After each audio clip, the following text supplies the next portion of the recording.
Chapter 55. Grabbing Lu Qingfeng with one hand, Wu Qi continued leaping into the air, his eyes fixed on the pieces of flesh and bones that were shooting toward him. It was the assassins again, and it was this cruel method of self-mutilation. The two assassins, who exploded themselves, should be the two personal guards of Lu Suifeng, who grew up together with him. With Lu Suifeng dead, their lives were meaningless. That was why they attacked Wu Qi and Lu Qingfeng with all their might. Countless poisonous pieces of flesh and bones, as well as black blood with a pungent stench, rushed toward their faces. Unhurriedly, Wu Qi took a deep breath, threw Lu Qingfeng behind him, and slowly pushed his other hand forward. 70% of the innate water energy was gathered in his palm. Suddenly, a sharp whistling sound came from the surrounding air, and an invisible whirlpool formed rapidly. The water elemental energy in the vicinity was sucked into the whirlpool. Gradually, a foggy whirlpool with a circumference of about 10 feet appeared in front of Wu Qi's palm. The pieces of flesh and poisonous blood produced by the explosion of the two assassins were sucked into the whirlpool, and compressed into a sphere with a diameter of a few feet. The hand of web sucked in and then spat out with all its strength. Like a bomb exploding, countless pieces of flesh and poisonous blood shot out with a whistling sound. 10 beams of saber energy shot out from the ground, sealing off all the escape routes of Wu Qi and Lu Qingfeng. The saber energy was cold and sharp, penetrating into Wu Qi's body from afar. Even though the saber energy was still a few feet away from Wu Qi felt pain all over his body. 10 twisted and hazy shadows followed closely behind the saber energy, pouncing toward Wu Qi and Lu Qingfeng. Their cold and emotionless eyes were fixed on Wu Qi, filled with a ruthless determination, as if they would not give up until they achieved their goal.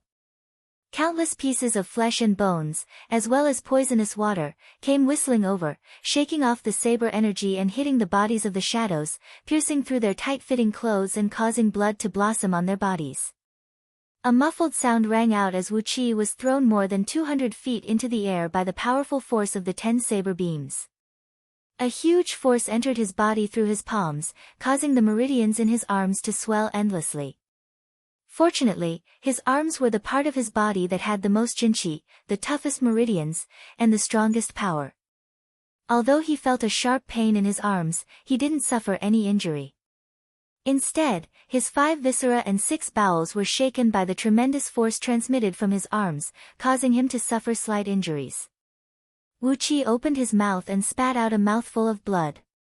The innate water qi quickly flowed into all the meridians in his body through the water meridians, nourishing his injured internal organs. The originally painful internal organs were wrapped by a cooling aura, and the pain quickly disappeared. The insignificant injuries were now under control. The 10 shadows that broke out of the ground with strange escape techniques let out miserable howls. Thick white smoke rose from their bodies, emitting a disgusting smell of bones and flesh melting.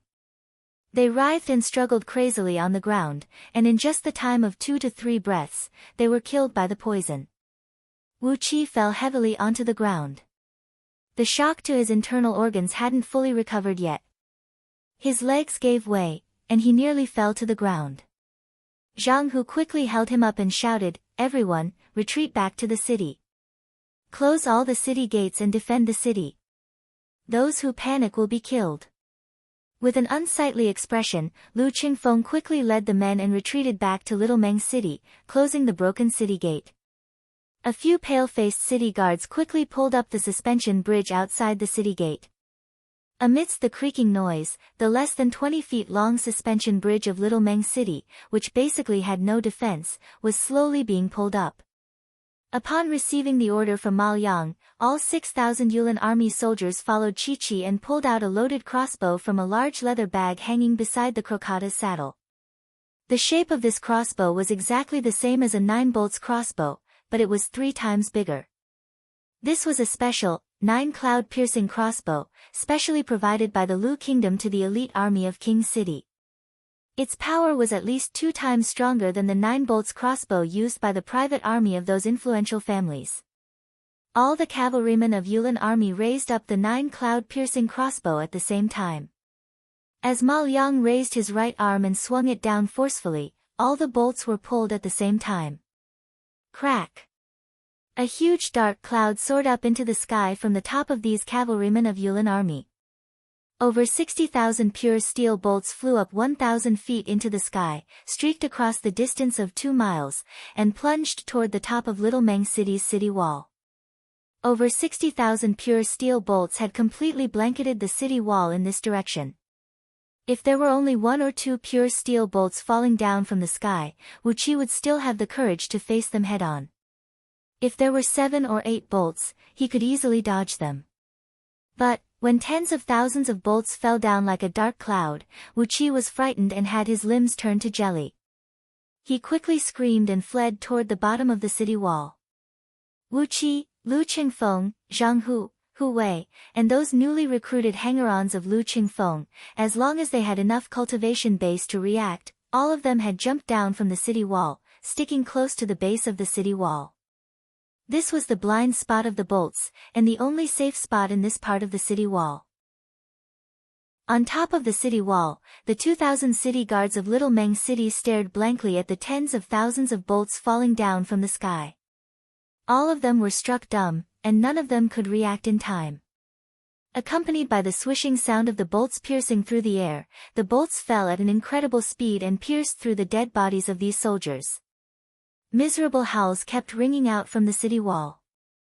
The top of the city wall was filled with over 10,000 bolts, and a huge amount of blood was spraying out from the wounds like a fountain. In just a blink of an eye, the top of the city wall was dyed red.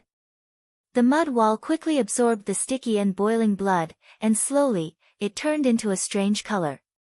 There were also tens of thousands of bolts shooting into the city, landing in those civilian houses that were close to the city wall. Countless miserable howls were heard coming out from those civilian houses. These bolts were made of pure steel and were extremely heavy. Falling from a height of over 1,000 feet, their kinetic energy was so strong that they could pierce through 2 layers of heavy armor, let alone human bodies. Those civilians who were hit by the heavy bolts were nailed to the ground by the barbed bolts. They could only howl crazily and wait for their death. Crash! 7 to 8 civilian houses had their main load-bearing pillars broken by the heavy bolts, and the 3-storied buildings had collapsed. Dust filled the air, and cries and screams could be heard coming from every corner of Little Meng City. Ma Liang let out a loud shout that contained a powerful innate energy, and it made everyone in Little Meng City hear his order to kill all the civilians. Lu Qingfeng's face turned pale. He clenched his fists tightly and shouted, "Lord Puyang, Princess Yingchuan.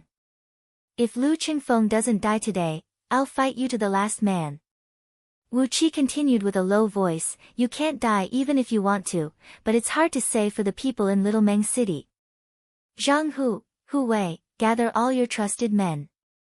Meng Xiaobai, bring all your uncles from Meng village here. All of you, gather at the mayor's mansion, and wait for an opportunity to break out." Stamping his feet on the ground, Wu Qi continued cursing, "We're not at the same level as them, so we can only protect the elite men around young master. We have to abandon those city guards. Damn it, I need to lead the city guards alone and fight the Yulin army outside. If the situation goes south, at least give us enough time to retreat." The combat strength of the Yulin army was so strong, and the 9 cloud-piercing crossbow had killed over 2,000 city guards with just one volley. Wu Qi had no confidence to rely on these city guards, who lacked armor and weapons, to fight the enemies. Left with no other choice, he had to protect the elite men around Lu Qingfeng. He had to sacrifice these city guards, and try his best to create an opportunity for these elite men around Lu Qingfeng to break out of the encirclement. Crocatas not only had a strong combat strength, they could also run at an incredible speed.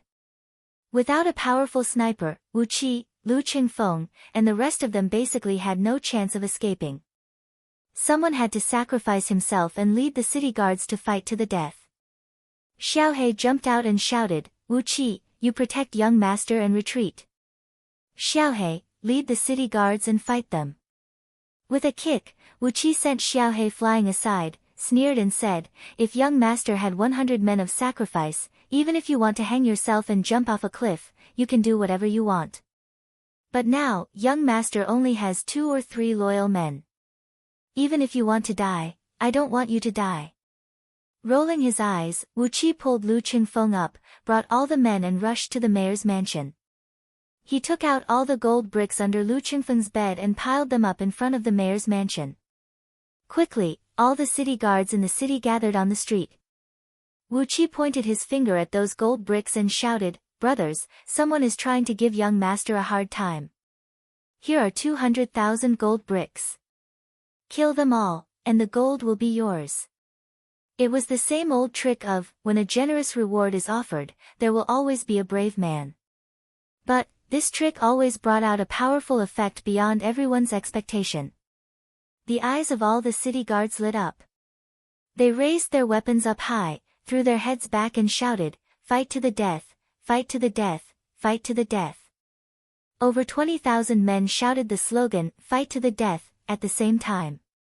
Their war cry soared into the sky and shook the ground of Little Meng City. Outside the city, when Ma Yang and Luo Kadi heard the crazy roars coming from within the city, their faces fell. With such a high morale, it seemed like it would be much more difficult for them to break into Little Meng City. They believed that the force they brought with them was more than enough to wipe out Little Meng City. But, if too many of the Yulin army were killed or wounded, how were they going to explain to the people when they returned? After hesitating for a while, Luo Kadi gave out a new order. Over 6,000 crocatas were divided into 4 groups, surrounding Little Meng City from 4 directions. All the 9 cloud-piercing crossbows were reloaded, and the bolts were reloaded. Smoke and dust were rising from all directions. A large convoy was slowly approaching Little Meng City along the main road. Under the urging of Luo Kadi and Ma Yang, over 800 men who escorted the convoy began to unload the goods from the carriages. After a short period of work, they had finally assembled 80 strange-shaped machines. These machines, which looked like coffins and had 4 wheels at the bottom, could be dragged by manpower. They were divided into 4 groups, surrounding Little Meng City from 4 directions. Standing on the roof of the mayor's mansion, Lu Qingfeng's face turned green when he saw these machines. That bitch Princess Ying Chuan, in order to avenge her son, she even brought out the MO machine that was guarding the capital city. Wu Qi found it strange to hear the gentle and elegant Lu Qingfeng scolding the princess of a kingdom as a bitch. But, what could make Lu Qingfeng lose his composure like this? What is a MO machine? Is it very powerful? Wu Qi asked hastily. Chapter 56. With a kick, Lu Qingfeng crushed a stone beast head carved on top of the city wall. With a gloomy face, he began to introduce the origin of MO machine. MO machine was a large-scale serial crossbow manufactured by MO sect of Great Yan Dynasty. From the outside, MO machine looked like a coffin, the same size as an ordinary 4-wheeled carriage. However, it was equipped with an ingenious serial crossbow, which was very powerful.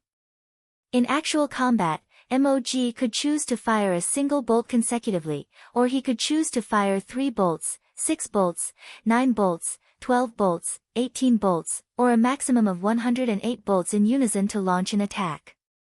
MO machine was huge in size, and it was equipped with a large number of bolts.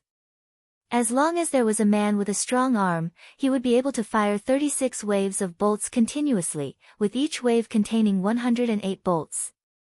When the bolts in MO machine were emptied, he just had to take out the empty box and replace it with a full one, and he would be able to fire again. The time needed to replace the box would not exceed the time needed to drink a cup of tea. Basically, when 2 MO machines were placed in a row, they would be able to fire a continuous barrage of bolts. On top of that, because of the huge size of MO machine, its internal mechanism was a few times stronger than the bowstring of 9 cloud-piercing crossbow. The special armor-piercing bolts shot out by MO machine could pierce through 3 layers of standard heavy armor from a distance of 2 miles. Within a distance of 200 steps, the bolt could pierce through the bodies of 5 heavily armored soldiers in a row. On the battlefield, the MO machine was a killing machine through and through. When 10 MO machines formed a formation, even an army of 100,000 soldiers would not be able to break through. Even with all the resources of the Lu kingdom, they could only exchange 100 mo machines from their suzerain, the Great Yen dynasty. All of them were placed in the capital city of the Lu kingdom, as the last line of defense of the Lu kingdom. 15 years ago, when the Gao Ling kingdom, the mortal enemy of the Lu kingdom, broke through the defensive line at the border of the Lu kingdom and attacked the capital city of the Lu kingdom, 50,000 elite cavalrymen were slaughtered by 100 mo machines in just 15 minutes outside the capital city. Now, there were 80 mo machines surrounding Little Meng City. Using 80 mo machines to attack Little Meng City, which only had 8,000 city guards, was like using a butcher's knife to kill an ant. After listening to Lu Qingfeng's words, Wu Qi's face also turned pale. To be able to pierce through 3 layers of heavy armor from a distance of 1 kilometer, this power was simply not any weaker than the heavy sniper rifle in Wu Wang's memory. Even if you were a Xiantian expert, you would only end up with a body full of sieves when faced with the mo machine's continuous shots. 80 mo machines were more than enough to kill all the people in Little Meng City, leaving no survivors. Under Wu Qi's anxious gaze, 80 mo machines, under the guidance of manpower, approached slowly from all 4 sides of the city wall. Outside the city walls in each direction, there were 20 mo machines arranged in a straight line. About 300 feet behind MOG were over 1,000 Crocata's cavalries of Yulin royal guards armed with 9 cloud-piercing crossbows. Gradually, all 80 mo machines were now less than 1,000 feet away from the city wall of Little Meng City. Princess Ing Chuan. Lord Baishua. I'll remember all of you. Both of Wu Qi's hands were trembling, and a few streams of misty water vapor were shooting out from his fingertips. Layers upon layers of water elemental energies were rushing over from all directions, wheeling quickly around Wu Qi, bringing up a large sheet of thin white mist. Young master, can't you deploy a formation to protect the entire Little Meng City? Wu Qi gazed at Lu Qingfeng and asked helplessly. Furiously, Lu Qingfeng glared at Wu Qi and said, "Who do you think I am? The legendary Earth Immortal who has formed the Jin Dan realm? With my cultivation of peak stage Ho Tian realm a few months ago, driving 3 formation pillars is already my limit." Lu Qingfeng snorted coldly and blushed. He let out a hollow laugh and said, "Of course, even if my cultivation has reached the Jin Dan realm, I still can't deploy a formation that can protect an entire city. As for that kind of profound and magical formation, perhaps someone in Great Yen dynasty can inherit it? Peak of Ho Tian realm, driving 3 formation pillars." Was this Lu Qingfeng's limit? Looking at the mo machine outside the city, Wu Qi sighed in his mind. If he had the cultivation of Jin Dan realm now, and could deploy a formation that could cover an area of a few miles, how great would that be? The pitch-black shell of the mo machine, which didn't reflect any light under the sunlight, had given Wu Qi a tremendous pressure. Sighing lightly, Wu Qi took out a storage bag from a secret pocket on his chest and handed it over to Lu Qingfeng. "Take this. There are food, water, medicines, and some gold, silver, and jewelry in it. It's more convenient to bring this with you when you're escaping." Lu Qingfeng snatched the storage bag, then gazed at Wu Qi with a joyful expression and said, "So, it was you who did that. There should be at least a few magical items in it, right? At least, there should be some energy stones, right? Where are they?" Wu Qi tilted his head and stared at the mo machine outside the city. He couldn't be bothered with Lu Qingfeng. He had risked his life to steal 2 storage bags, and it was already very generous of him to give one to Lu Qingfeng. Yet, Lu Qingfeng still wanted the original items in the storage bag. "Don't even think about it." Touching the other storage bag on his chest, Wu Qi felt much more relaxed. All the things he had found in Little Meng City were stored in this storage bag. Even if he couldn't defend the city, even if he was forced to flee, with these things, he would have the confidence to survive in this world. Xiaohe, Zhang Hu, and Hu Wei were mobilizing the city guards, dividing the areas for each camp according to the neighborhoods. The enemies outside the city were too powerful, and the broken city wall of Little Meng City couldn't be defended any longer. Therefore, they had to rely on the civilian houses within the city to defend themselves. The first thing that all the city guards who were stationed in the civilian houses did was to use all the materials they could find and build a thick and heavy defensive layer on top of their heads.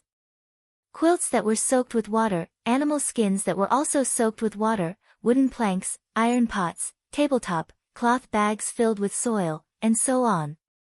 All the city guards were moving quickly. Especially those civilian houses with 2 stories and above, they were the favorite of all the soldiers.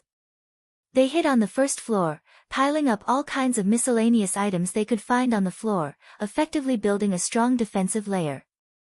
Except for 5,000 elite city guards, who were fully equipped with armor and weapons, who were stationed in the mayor's mansion, which was built entirely with bricks and stones, the rest of the soldiers were stationed in different civilian houses in Little Meng City. Under the supervision of these soldiers, all the civilians in Little Meng City were ready to fight to the death. Mao Yang's order of killing everyone in the city had been heard clearly by everyone in the city. Since you want to slaughter everyone in the city, don't blame everyone in the city for fighting to the death with you. While the soldiers and civilians in the city were getting ready, the MO machine outside the city was carefully making some adjustments. Accompanied by the sound of grinding gears, the front end of the MO machine was slowly lifted up, forming an angle of 45 degrees from the ground. Wu Qi pulled Lu Qingfeng and jumped off the city tower, bringing a group of men and squeezing into a dark hole on the city wall where the soldiers were hiding.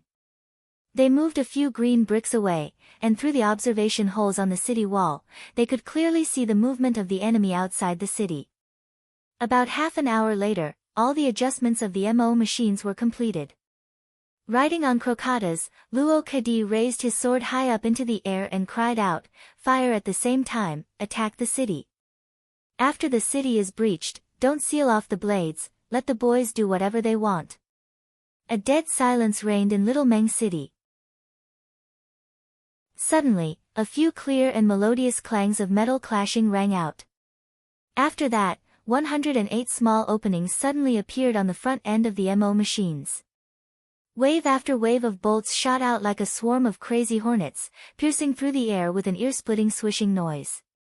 Waves of bolts soared high up into the sky. After gliding heavily for some distance, they drew a beautiful arc in the air and fell forcefully onto the ground.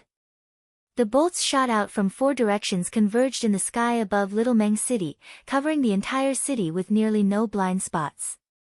The bolts fell down like raindrops. Clang, clang, clang, clang.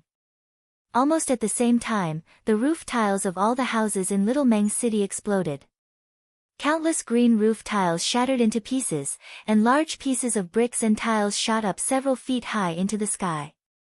At first glance, all the houses and courtyards in Little Meng City were covered by a layer of green dust.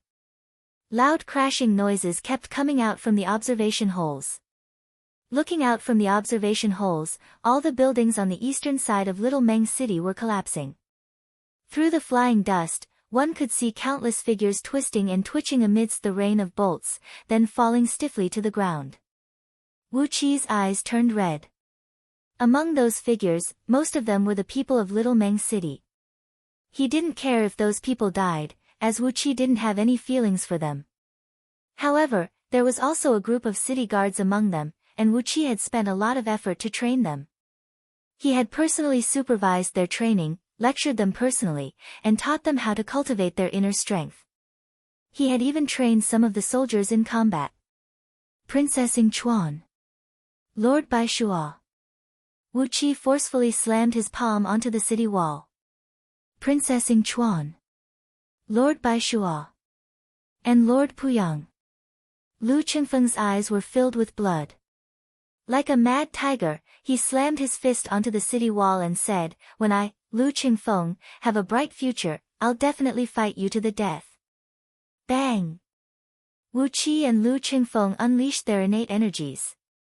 When their energies collided with each other, the impact nearly knocked out all the people in the dark hole. Another wave of bolts, another wave of bolts. The bolts of MO machines were ceaseless, raining down like a violent storm.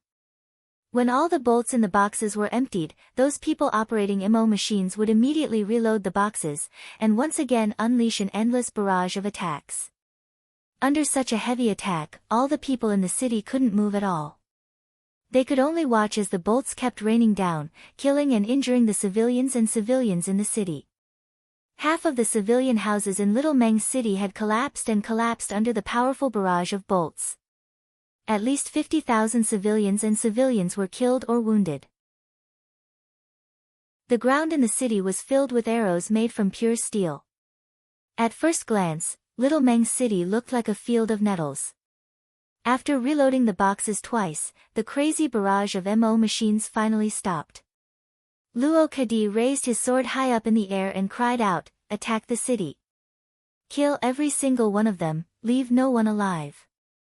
Let all the living beings in this city be buried together with the marquis." The crocodiles of Yulin army charged forward while whistling. When they were still a few feet away from the city gate, they threw out several dozens of explosive talismans. The massive explosion had turned all 4 city gates and the 1,000 feet long city wall into ashes. Over 6,000 crocodiles marched straight into the city. The city was breached. Wu Qi mustered up his internal energy and roared out, "Brothers, come out and fight. Avenge our fallen brothers. For each man you kill, you will be rewarded with 100 gold coins. Whoever kills Luo Kadi and Ma Liang, these 2 bitches, will be rewarded with 100 gold coins, 100 beautiful girls, 10 stones of pearls and gemstones, 10 buckets of energy stones, and a Xiantian level cultivation technique." Lu Qingfeng turned to look at Wu Qi in shock. He scolded in a low voice, "I don't have so many treasures that you promised me." Wu Qi didn't pay any attention to Lu Qingfeng. He just kept roaring out again and again. The lifeless Little Meng City suddenly boiled up. Countless figures dashed out from the collapsed buildings, charging toward the Yulin army who had broken into the city from all 4 city gates. Chapter 57. With a flash of blood, a Yulin army soldier riding on a crocodile waved his hand, and 2 rangers who had just crawled out from a pile of bricks and tiles fell to the ground, howling miserably. The long swords sliced through their necks, almost cutting off their heads. Blood sprayed a few feet away, and soon, a puddle of sticky blood had accumulated on the ground. The Yulin army soldier let out a complacent laugh, then spat to the side with a disdainful look. While he was tilting his head, a barbarian hunter hiding under a collapsed canopy, holding a palm-sized crossbow in his hand, let out a hideous smile and shot out a tiny tree spike. The 3-inch-long, hair-thin tree spike shot 20 feet away and hit the exposed neck of the barbarian hunter. The tree spike was dipped in the venom of widow flower spider, a specialty of Meng Mountains. The barbarian hunter's body turned stiff, and after riding on his crocodiles for a few hundred feet, he suddenly coughed out a mouthful of black blood and fell to the ground. 100 gold coins in hand. The barbarian hunter who had successfully killed the enemy smacked his lips complacently. Just when he was about to stand up and move to another place for ambush, 3 pure steel bolts came whistling over, piercing through the canopy and piercing into his back, nailing him to the ground. 2 Yulin army soldiers dashed over, thrusting out their lances and piercing through the canopy, tossing the dead body of the barbarian hunter up into the air. The heavy lance struck the dead body of the barbarian hunter a few hundred feet away, and when it landed on the ground, it was broken into 3 parts. Damn bastard! After killing the barbarian hunter, the 2 Yulin army soldiers stared at the dead body of their comrade with flames of fury in their eyes. The 1st Heaven Battalion of Yulin army claimed to be the strongest force in the Lu Kingdom had lost one of their men in a remote place like Little Meng City.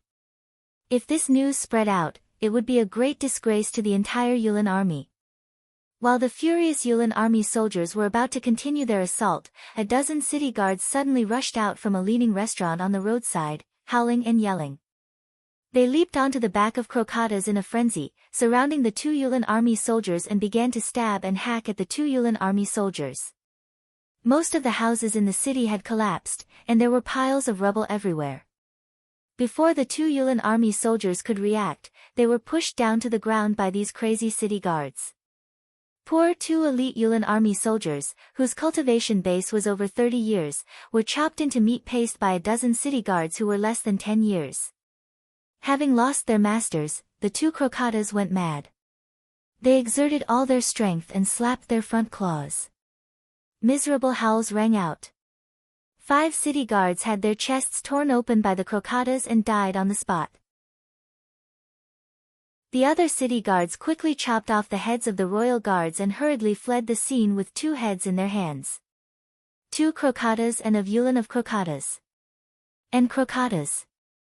2 of them of crocatas. Arrow of sound of came out from the army. There were figures bathed in blood fighting everywhere, and ear-piercing battle cries could be heard everywhere.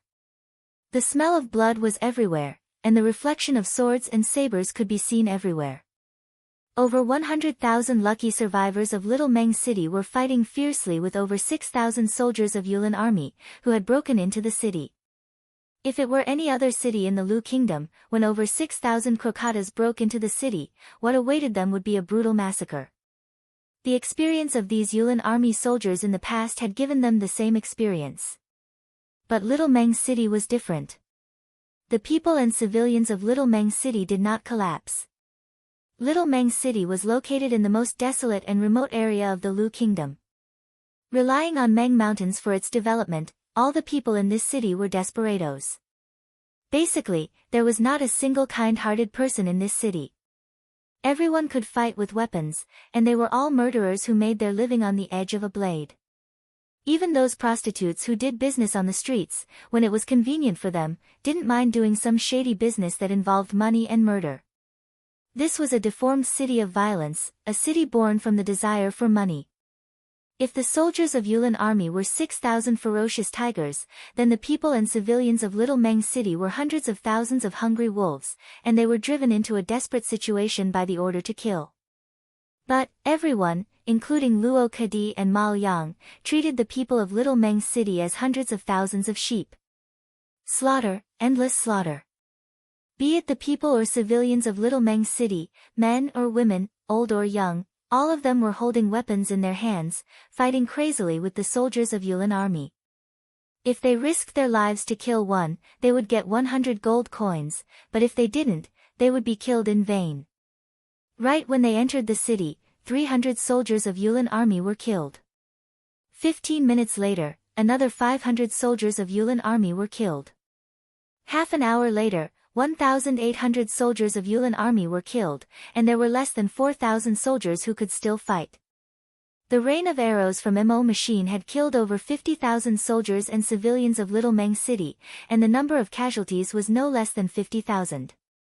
However, after paying the price of over 5,000 soldiers, the remaining 100,000 civilians had killed over 1,800 soldiers of Yulin army, and had taken away a huge chunk of meat from them. Wu Qi slapped his own forehead forcefully and scolded under his breath, "Wu Qi, you pig."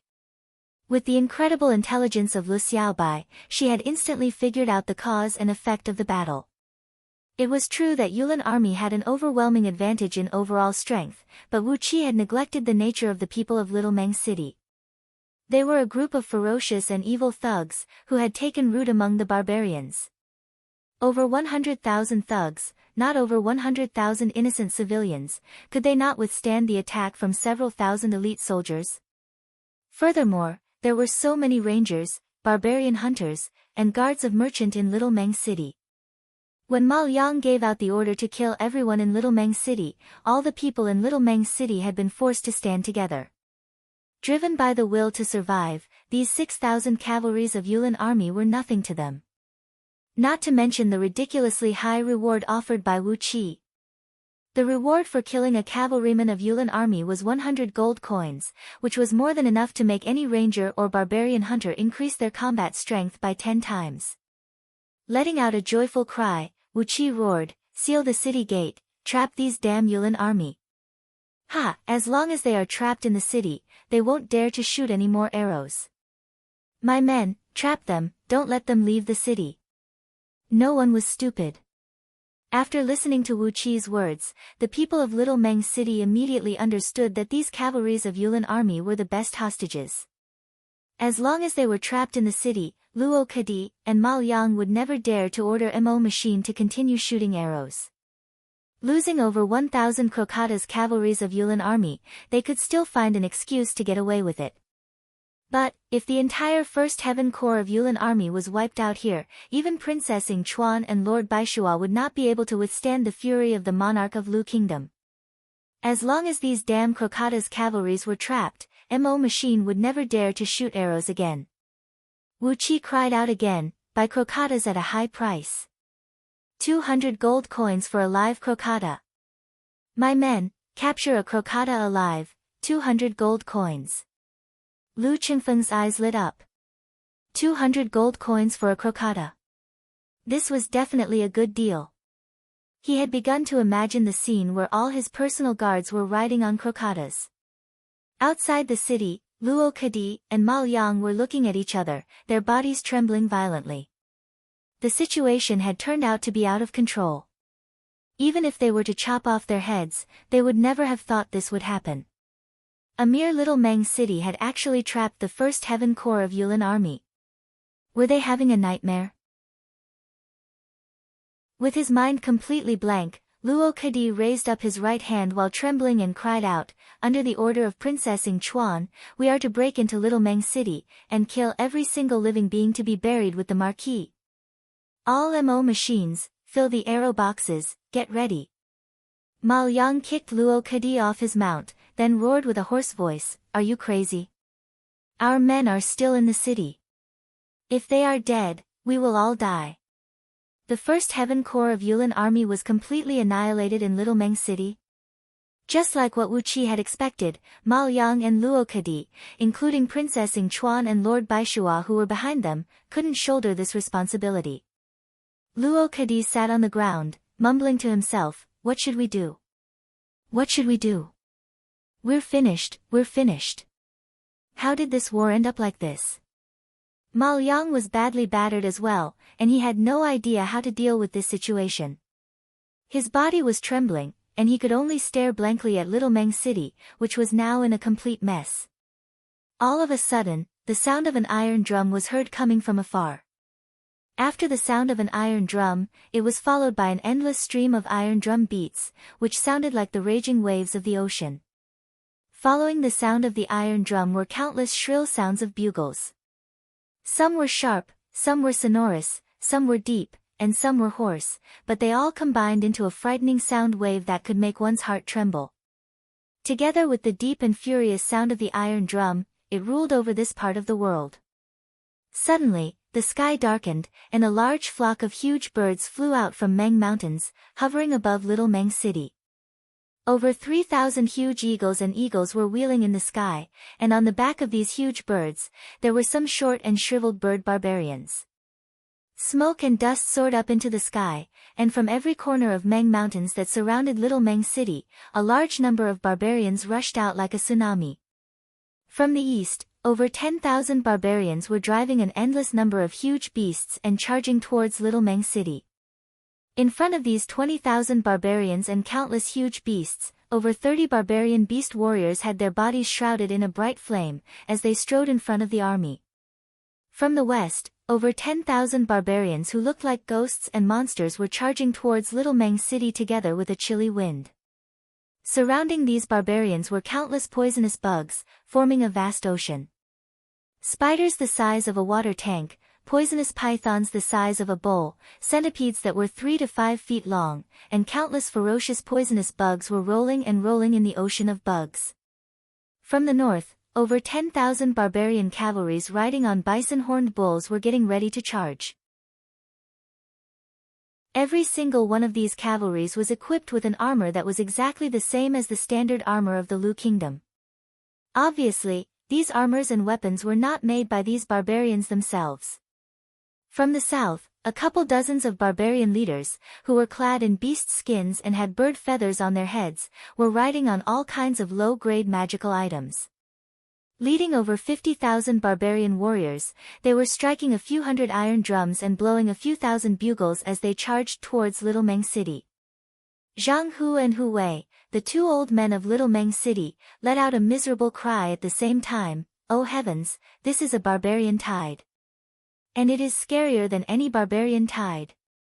Lu Qingfeng's face turned pale. When it rains, it pours.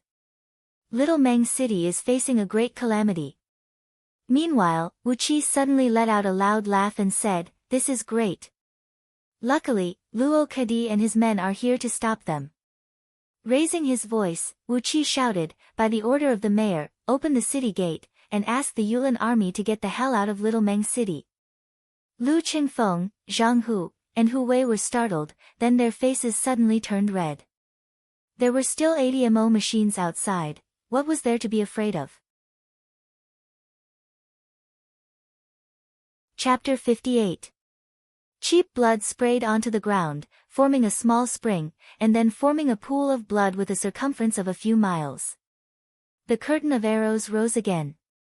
10 mo machines fired all the arrows in their quiver at the fastest speed possible. When all 20 mo machines in the north of the city had shot out all the arrows in their boxes, only 800 barbarians were left from over 10,000 barbarians. The overly dense charging formation and the overly close distance had allowed mo machines to unleash their most lethal force. The ground was filled with corpses and blood. Those barbarians who were lucky enough to survive the rain of arrows were driving their mounts and charging forward in a daze. Their dull eyes could no longer see their enemies. In the face of the frightening destructive force of mo machines, the over 10,000 barbarian cavalries charging in the north of the city had become the weakest link in this barbarian tide. In just the time to finish a pot of tea, over 10,000 barbarian cavalries were severely wounded by mo machines, and the rest of them were killed by Yulin army. Dust and smoke rose into the sky, and the clattering of hooves sounded like thunder. The remaining 4,000 Crocata's cavalries of Yulin army rushed out from the north gate of Little Meng City in a panic. By letting the cavalries of Yulin army deal with the barbarian cavalries, Wuqi had purposely driven them out from the north gate. This was a wicked idea that originated from Lu Xiaobai in Wuqi's soul. A clash of cavalries in the era of cold weapons. This was going to be a great battle that was pleasing to the eyes. But he never knew that the barbarian tide, which even the king of Lu dynasty treated as a joke, would bring him such despair when he witnessed it with his own eyes. Before Luo Kadi gave the order, when the barbarians had just appeared, those soldiers who were controlling mo machines had already begun to turn them around. Accompanied by the sound of grinding gears, the heads of mo machines slowly lowered down, gradually reaching a horizontal position with the ground.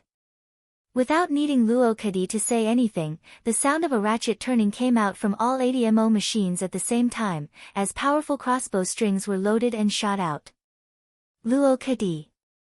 Seeing that the countless barbarians were less than a mile away from him, yet Luo Kadi was still standing there in a daze, Mai Liang shouted out hastily. Driven by a strange sense of schadenfreude, the efficiency of the soldiers and civilians in the city was greatly increased. In just a short period of time, the wall that had been blasted open was completely blocked, and the height of the padding was more than 10 feet higher than the walls on both sides. The cavalries of barbarians were getting closer and closer to Little Meng City. The barbarian soldiers from the other three directions were also being led by the leaders of different tribes and were rushing toward Little Meng City, leaving a trail of dust behind them.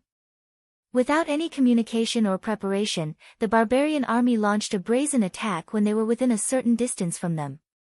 In the east of the city, mo machines shot out a whistling rain of arrows, shooting across the sky like a dark curtain of arrows. Wherever the arrows passed, streams of blood would spurt out hundreds of feet away.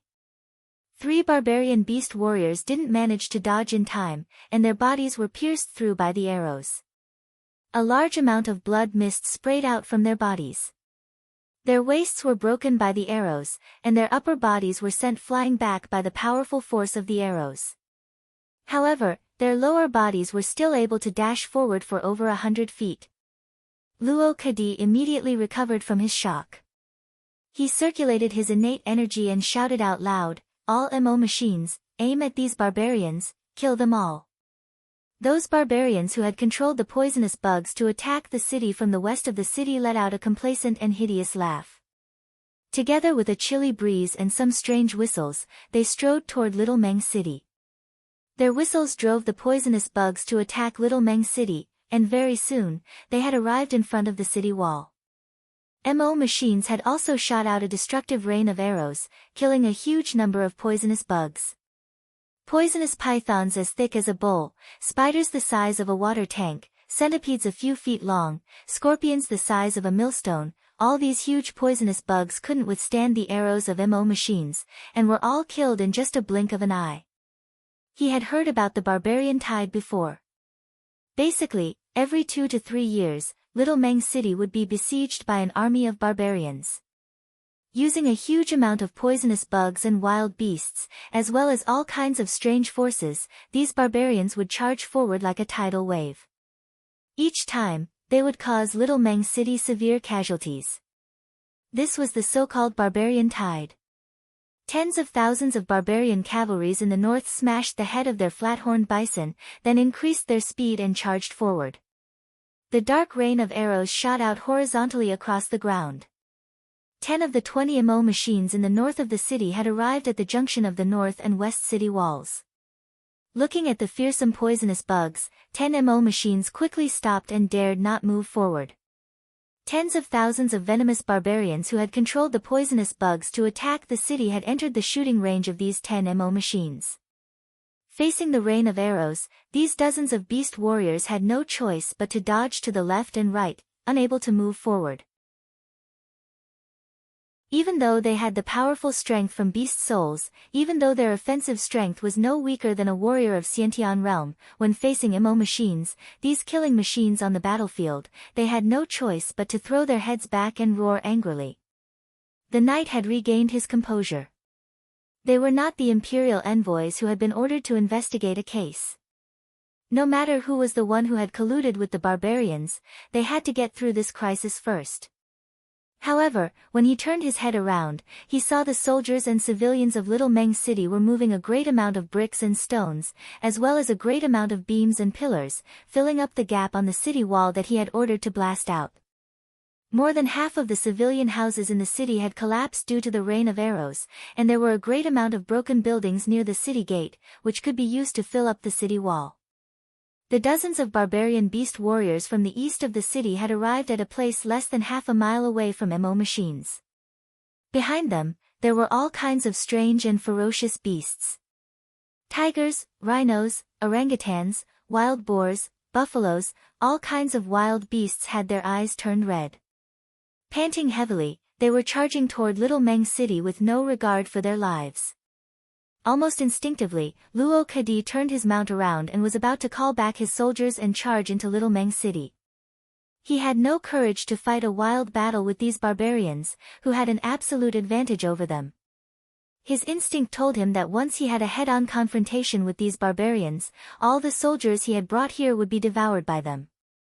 Suddenly, a dense rain of arrows was shot down from the sky. The bird barbarians, who had been hovering in the sky and watching the battle below, had finally slowly pulled their bows open and launched an attack at the ground. Blood sprayed everywhere. The first wave of arrows had killed over 1,000 barbarian cavalries with ease. Then came the second wave, the third wave, and the fourth wave.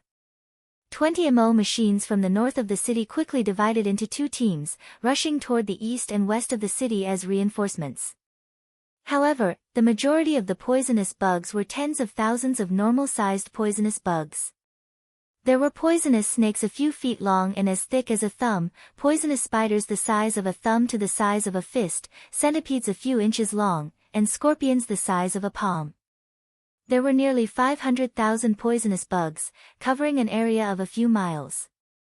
They let out shrill screeches and rushed toward the MO machines. The barbarian beast warriors from the east took a few dozen feet forward with a single step, leading countless ferocious beasts and leaping toward the MO machines at the same speed. The cavalries of Yulin army rushed forward and easily killed these barbarian cavalries who had lost their will to fight. Luo Kadi glared at this cavalries fiercely and cursed furiously, "What does this have to do with us? Form up, let's fight these barbarians to the death." The dozens of barbarian leaders from the south slowly slowed down their speed. Behind them, several tens of thousands of barbarian soldiers were beating the iron drums and blowing the bugles, brushing past these leaders and leaping forward like a group of mad beasts. Hundreds of crude scaling ladders were thrown to the ground by these barbarian soldiers, and were soon trampled into sawdust. The city gate of Little Meng City was wide open, and a large part of the city wall had been blown away. Therefore, scaling ladders were no longer needed.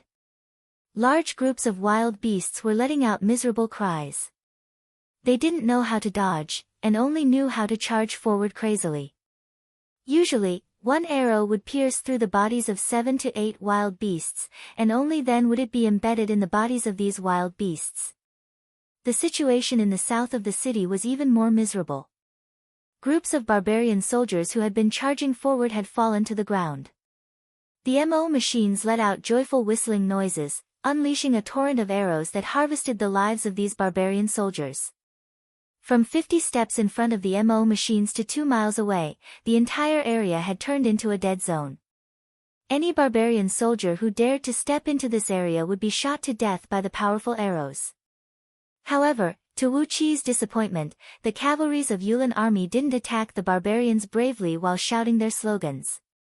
Instead, they cowardly hid behind the MO machines and formed a thin line of defense.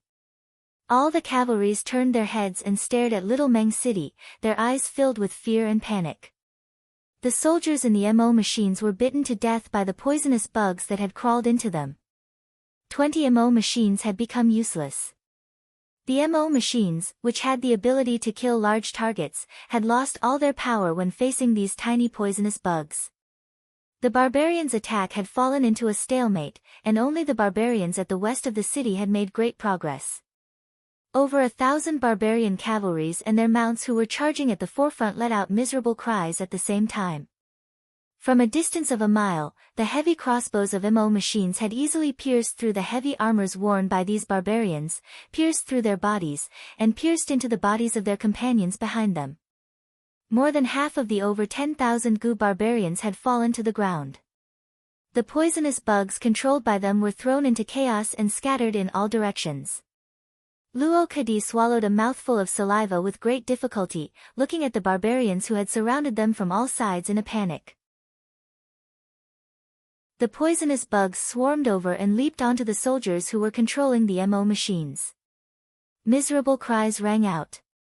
Hundreds of soldiers were drowned by the tide of bugs, and very soon, they fell to the ground. The tide of bugs flowed past these soldiers, and very soon, those soldiers who kept twisting and struggling had lost all signs of life. When the tide of bugs was gone, all that was left on the ground was a pile of pitch-black bones. A few cavalries jumped down from their crocodiles and began checking the equipment of these barbarian cavalries. A cavalries quickly brought a helmet and a large sword and came before Luo Kadi.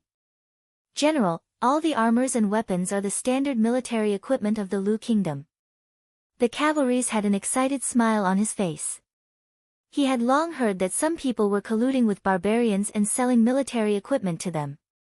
Now that he had found the evidence, it might be a great merit for him.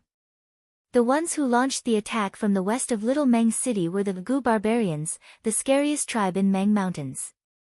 They were a group of barbarians who specialized in controlling all kinds of poisonous bugs, and they possessed all kinds of unimaginable and bizarre powers. Countless poisonous bugs crazily charged toward Little Meng City, and like a tidal wave, they charged toward the MO machines that were defending the west side of the city wall. Sharp cries of bugs were heard coming from the west. Countless strange and bizarre bugs sprung up into the sky and swarmed toward the city like a tidal wave. Even Mao Yang, who was usually proud of his intelligence, was struck dumb by this scene. He looked at the city wall that was blocked behind him, then at the barbarians who were charging toward him from the front. He felt a pain in his lower abdomen, and he nearly threw up a stream of liquid. The rain of arrows rained down on the heads of those soldiers who were controlling the MO machines. A large number of soldiers howled and fell to the ground. Chapter 59. Satisfying, this is really satisfying. Standing on top of the city wall, Wu Qi had a shield wrapped in 3 layers of buffalo hide and lined with half an inch thick bronze plate on the inside. He was watching the fierce battle outside the city with a smile on his face. Countless prickles fell from the sky like raindrops, clashing against the shield and producing loud cracking noises, yet none of them could hurt even a single strand of his hair. The barbarian tide outside the city was terrifying, but it seemed like the attacking barbarians were not united. Different barbarians from different tribes had different plans in mind. For example, if the bird barbarians above their heads had launched their attack earlier, once the soldiers controlling the MO machines were killed, the barbarians on the ground would not have suffered such a great loss. As for those barbarian beast warriors on the east side of the city, they did not unleash their full strength to attack as well. They were just trying to provoke the firepower of the MO machines.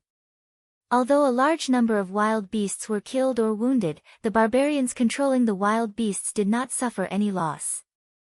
The 3 barbarian beast warriors who were killed should be just an accident. If not for the sudden attack from the 10 MO machines on the north side of the city, how could these goo barbarians who were controlling the poisonous bugs on the west side of the city suffer any loss? All they needed to do was to wait for the poisonous bugs to attack the city, and they did not even need to lift a finger. Among the over 30 barbarian leaders on the south side of the city, a few of them were dancing and jumping with joy. Over 20,000 barbarian soldiers under their command were either killed or wounded. A dozen of them were hesitating, sometimes advancing, sometimes retreating, and they had also lost a small half of their soldiers. There were also 5 barbarian leaders who obviously had the strongest cultivation base, and the magical items they used were the brightest. The over 10,000 soldiers behind them only charged forward for half a mile before quickly retreating. They did not suffer any loss at all. The one who suffered the heaviest loss was the over 10,000 barbarian cavalries on the north side of the city. The barbarian cavalries who were completely wiped out were actually equipped with excellent armors and weapons produced by the Lu Kingdom. On top of that, they were the ones who lost all their men. The mystery behind this was really worth pondering. A few prickles brushed past the edge of the shield and fell to the ground. Wu Qi grabbed a few prickles and threw them out of the city. A few tiny venomous snakes were swimming towards the city wall. The prickles that Wu Qi threw out had pierced into their vital points, firmly nailing them to the ground. Zhang Hu, who also had a shield on his head, led a large group of soldiers carrying barrels of oil and ran up the wall.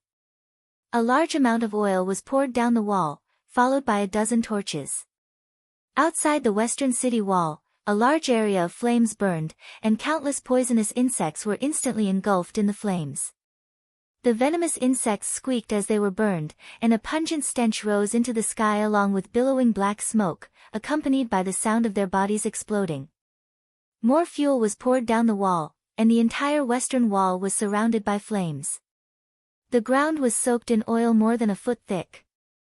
The large amount of fuel ensured that the fire could burn for at least an hour. With this layer of fire, the poisonous insects in the west of the city were no longer a threat. Those goo barbarians who were controlling the poisonous bugs let out a shrill whistle. Immediately, a large swarm of poisonous bugs turned towards the north of the city, crazily rushing towards those 10 MO machines. The soldiers controlling the MO machines let out shrill cries of terror and despair. Quickly, they abandoned the slow-moving MO machines and fled towards the north of the city. Wu Qi hastily rushed to the northwest corner of the city wall. He grabbed a few oil cans and threw them out with all his strength. Intentionally or unintentionally, the oil cans fell to the ground near the MO machines, and a large amount of fuel splashed onto the MO machines. He threw out a few more torches, and all 10 MO machines were set ablaze on the spot. The dense sound of steel wires breaking kept coming out from the pitch-black shells of the machines. These MO machines were the strategic defensive weapons of the Lu Kingdom, and it was impossible for them to fall into the hands of Wu Qi and Lu Qingfeng. Since it was impossible for them to become his, he should destroy them completely. If not for the fact that the 20 MO machines in the west of the city were too far away, Wu Qi wished he could burn them all down. However, what Wu Qi failed to do, those goo barbarians had done it. Having lost the threat of the 10 MO machines that came from the north, those goo barbarians, who were surrounded by chilly winds, rushed over joyfully and dragged the 20 MO machines back.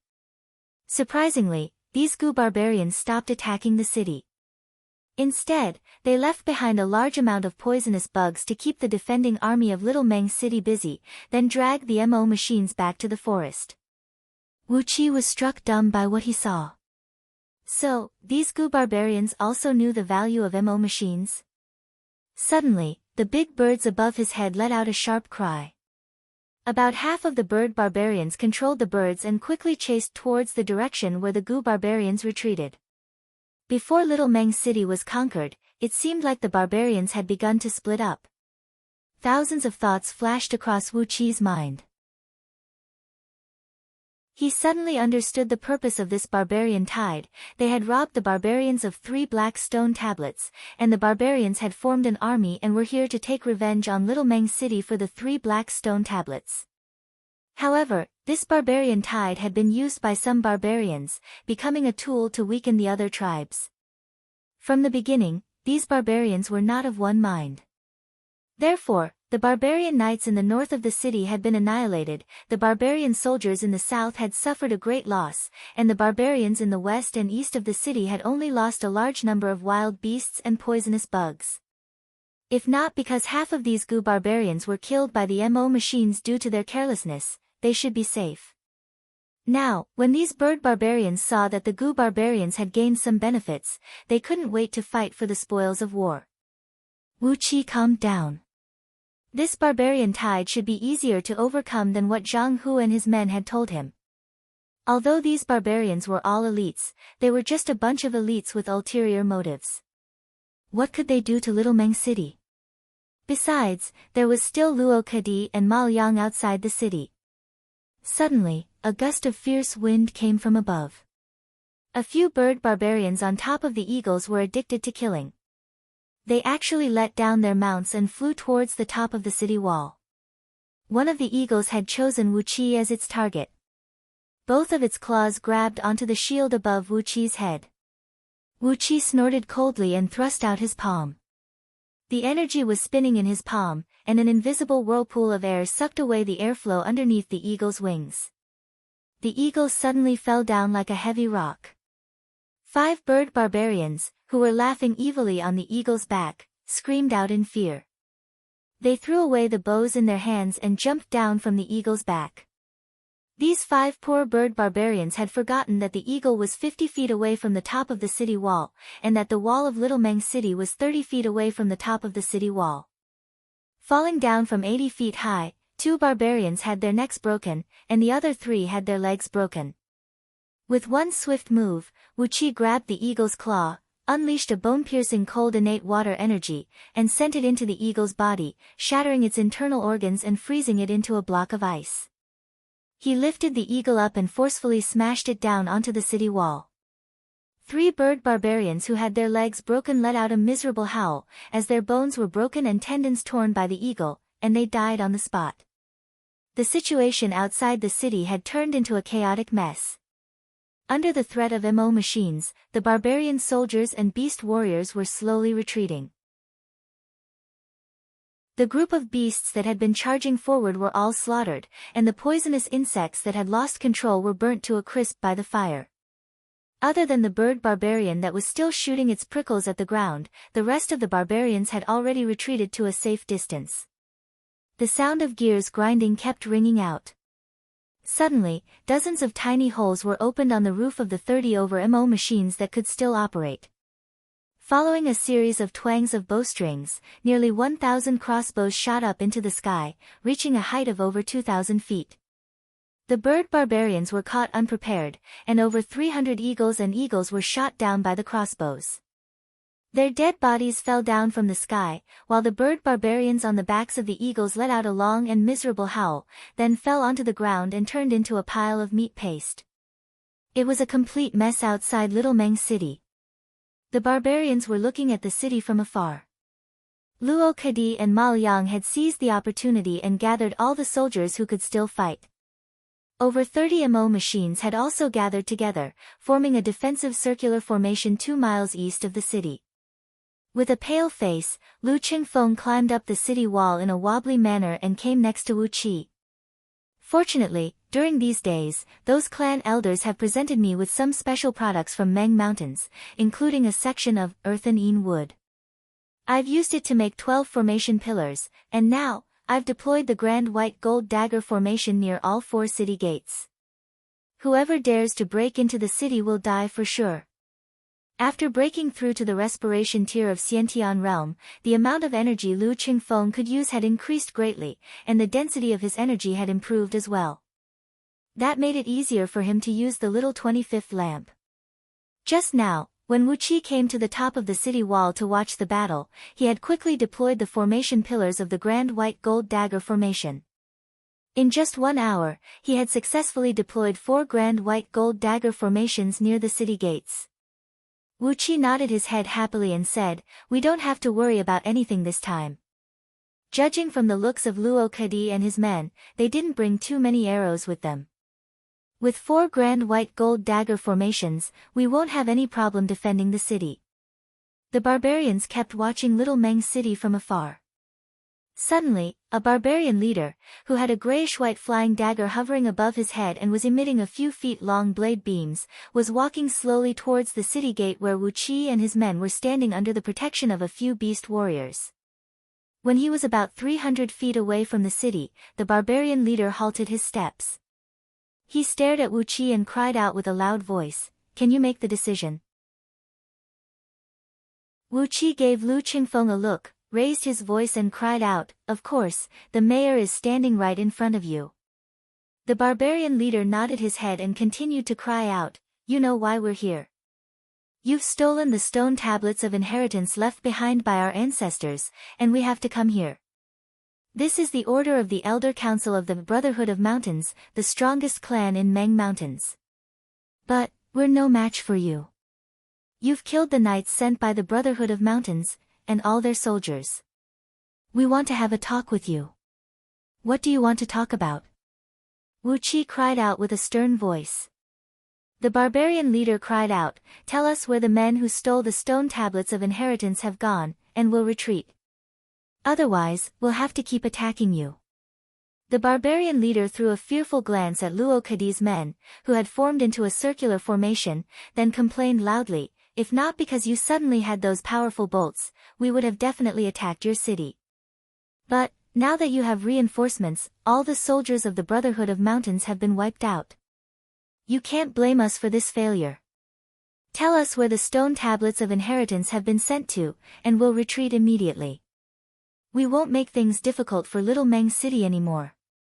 Wu Qi pondered for a brief moment, then he turned to look at Lu Qingfeng. While both men were exchanging glances, suddenly, from the only main street that connected Little Meng City to the outside world, a dense, muffled, thunderous clatter of hooves was heard. The ground was shaking, and dust was stirred up in the distance. About 10 minutes later, a team of cavalrymen, clad in heavy greenish-gray armor and riding on huge strange beasts with 2 horns, was seen approaching at top speed. Behind this team of cavalrymen was a long army of nearly 20,000 men. At the forefront of this team of cavalrymen was a luxurious flying coach, hovering 3 feet above the ground and driven by 3 tricolored deer. A beautiful girl was anxiously poking half of her body out from the window of the coach. Although she was still far away, she had already started calling out loudly. "Qingfeng, my son, don't be afraid. I'm here, and no one can touch even a single hair of yours."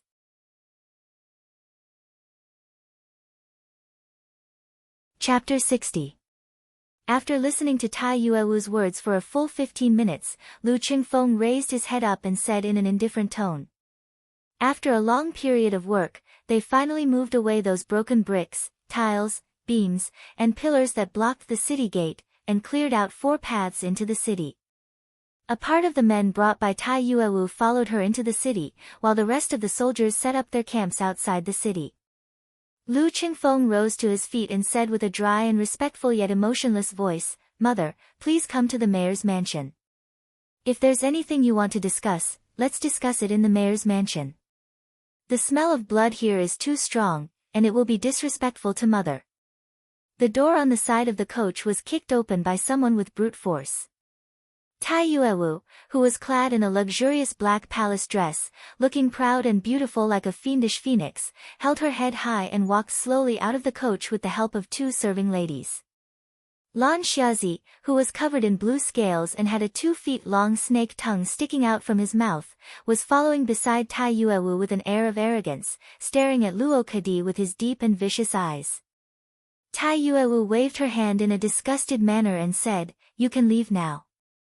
Lu Qingfeng walked forward slowly without any change in his expression. He knelt down respectfully on the ground that was covered in blood and mud, kowtowed a few times to Tai Yuewu and said, "Greetings, mother.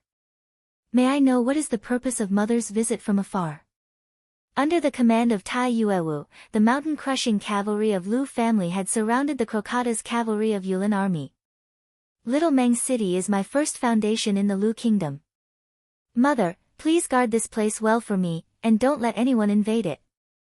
Luo Kadi let out a miserable howl, hugging his thigh that was bleeding profusely and shivering violently.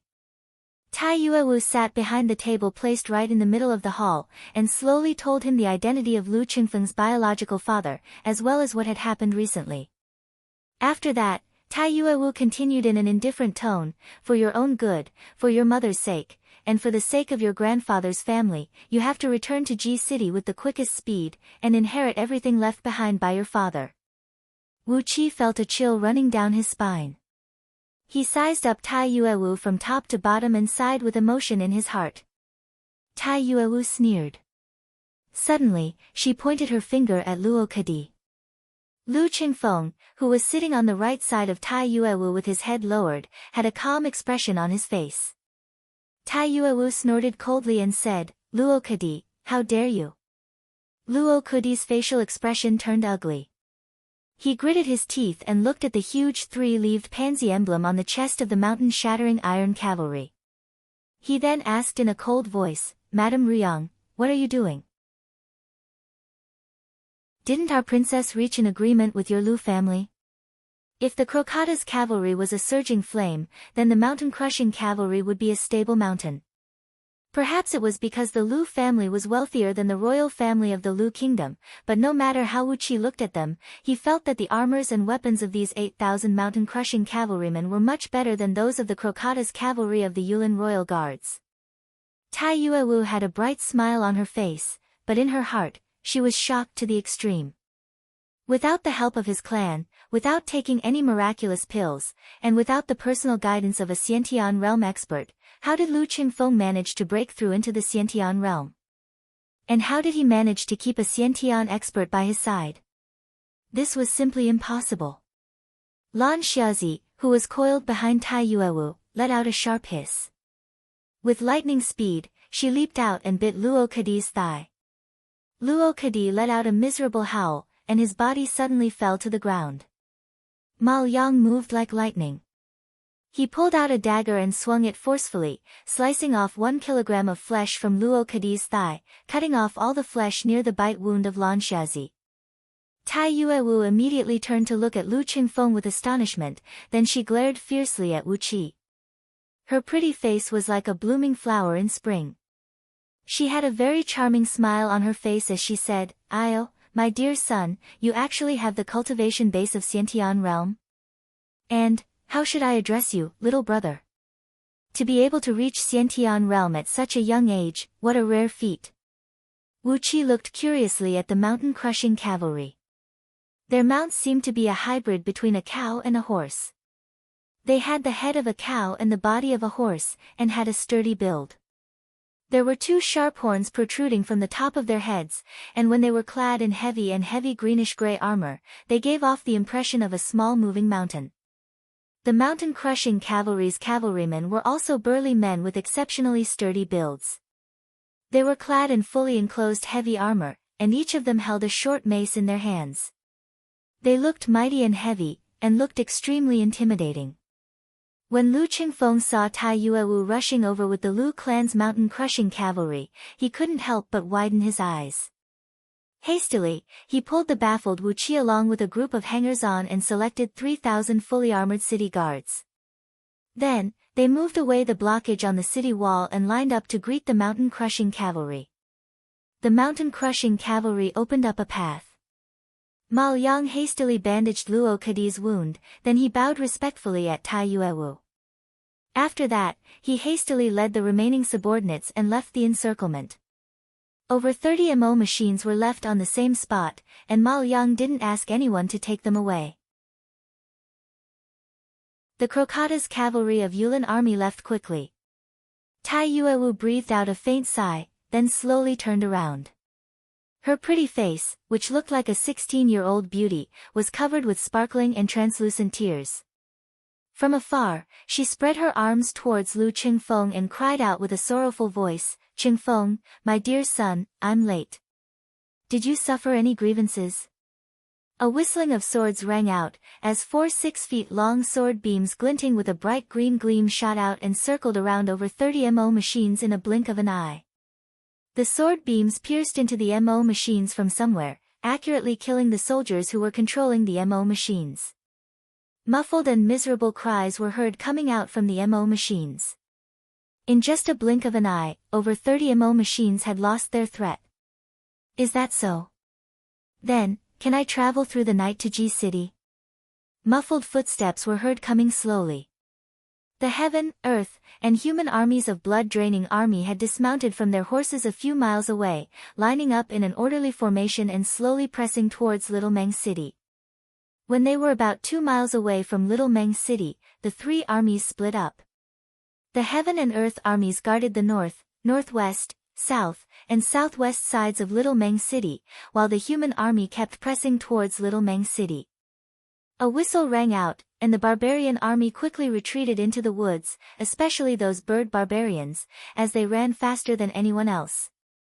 A great amount of feathers came raining down from the sky, and together with the shrill cries of birds, these bird barbarians transformed into a dark cloud and flew away. Tai Yuewu nodded her head slowly. With the help of her serving lady, she returned to the flying coach. Almost instinctively, Luo Kadi raised his right hand up high. Muffled grinding noises of gears were heard coming out from all 30 MO machines. Slowly, they adjusted their angles and locked onto the soldiers of blood-draining army, who were slowly approaching from 2 miles away. When everything had settled down, the night had enveloped the sky. Cries could be heard everywhere in Little Meng City. Those soldiers and civilians who had survived the rain of arrows during the day were working hard with torches, rescuing the wounded and dying from the collapsed houses, and cleaning up those corpses that were shot to death. Tai Yuewu breathed out a long sigh, threw a glance at Wu Qi and his men, smiled joyfully and said, "Are these the men you recruited after you came here?" "From the looks of it, it does seem like it." Right after she finished her words, one of the 4 old men who had killed the soldiers in the MO machine came up to Tai Yuewu and murmured something in a low voice. With a light snort, a few figures dashed out from the mountain-shattering cavalry. Wu Qi had a clear look at them. They were 4 old men who were clad in a long black robe, and the back of the robe was embroidered with a cloud pattern. Judging from the powerful aura emanating from these 4 old men, they should have the cultivation base of Xiantian Unity God and above. Even in the Lu family of Liang, there weren't many warriors of Xiantian realm. How did Lu Qingfeng do it? In the mayor's mansion, the atmosphere was extremely weird. With a belly full of evil thoughts, Wu Qi was sizing up Lu Qingfeng from top to bottom, wondering if the irresponsible father of this young man had such an incredible background. The strongest member of the imperial clan of Great Yan Dynasty? The great-grandson of Emperor Yan Dan? The Duke of Great Yan Dynasty? Didn't that mean that Lu Qingfeng had become one of the core and strongest members of the imperial clan of Great Yan Dynasty? Luo Kadi stopped talking and was about to shout out, but Ma Liang quickly stepped forward and bowed deeply at Tai Yuewu. "You're right, madam. General Luo is just taking it for granted. This trip has nothing to do with the princess. I hope madam will be merciful and let us leave." Tai Yuewu sighed lightly, stroked Lu Qingfeng's head tenderly and kindly, and said, "Why are you and my mother so strange? Why can't I come and see you if I have nothing to do? But, it makes sense, you've been wronged for the past few years." Looking at the severely wounded Luo Kadi with satisfaction, Tai Yuewu nodded her head slowly and said, "I won't argue with you about what happened this time. Go back and tell your master, Qingfeng is my son. If he wants to beat or scold him, it will be up to me.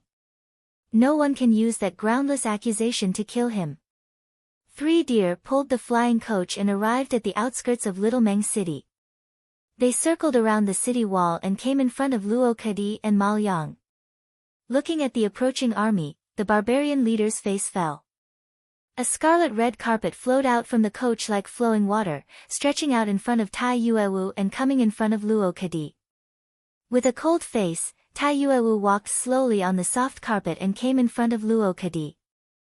With the corner of her eyes, she gazed at Luo Kadi and said, "Ridiculous.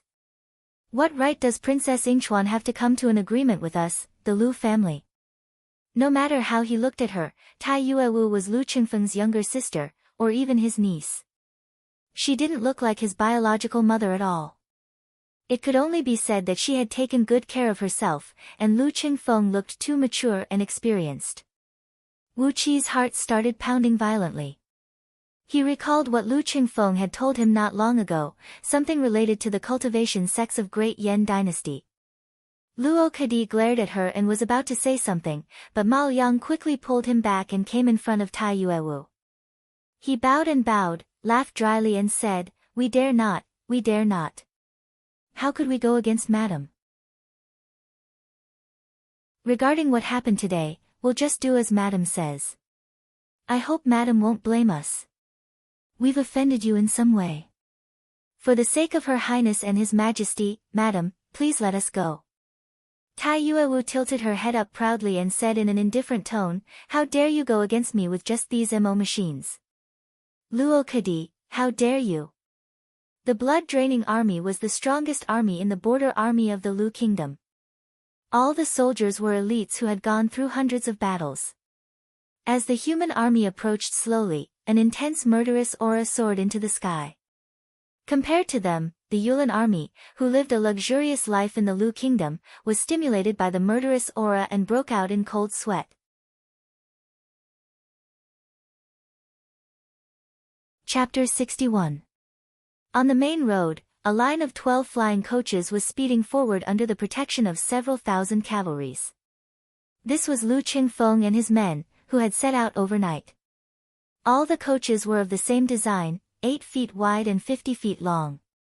The decorations on the coaches were luxurious and low profile, with a pale golden emblem of a 3-leaved pansy, indicating the identity of the number 1 family of the Lu Kingdom.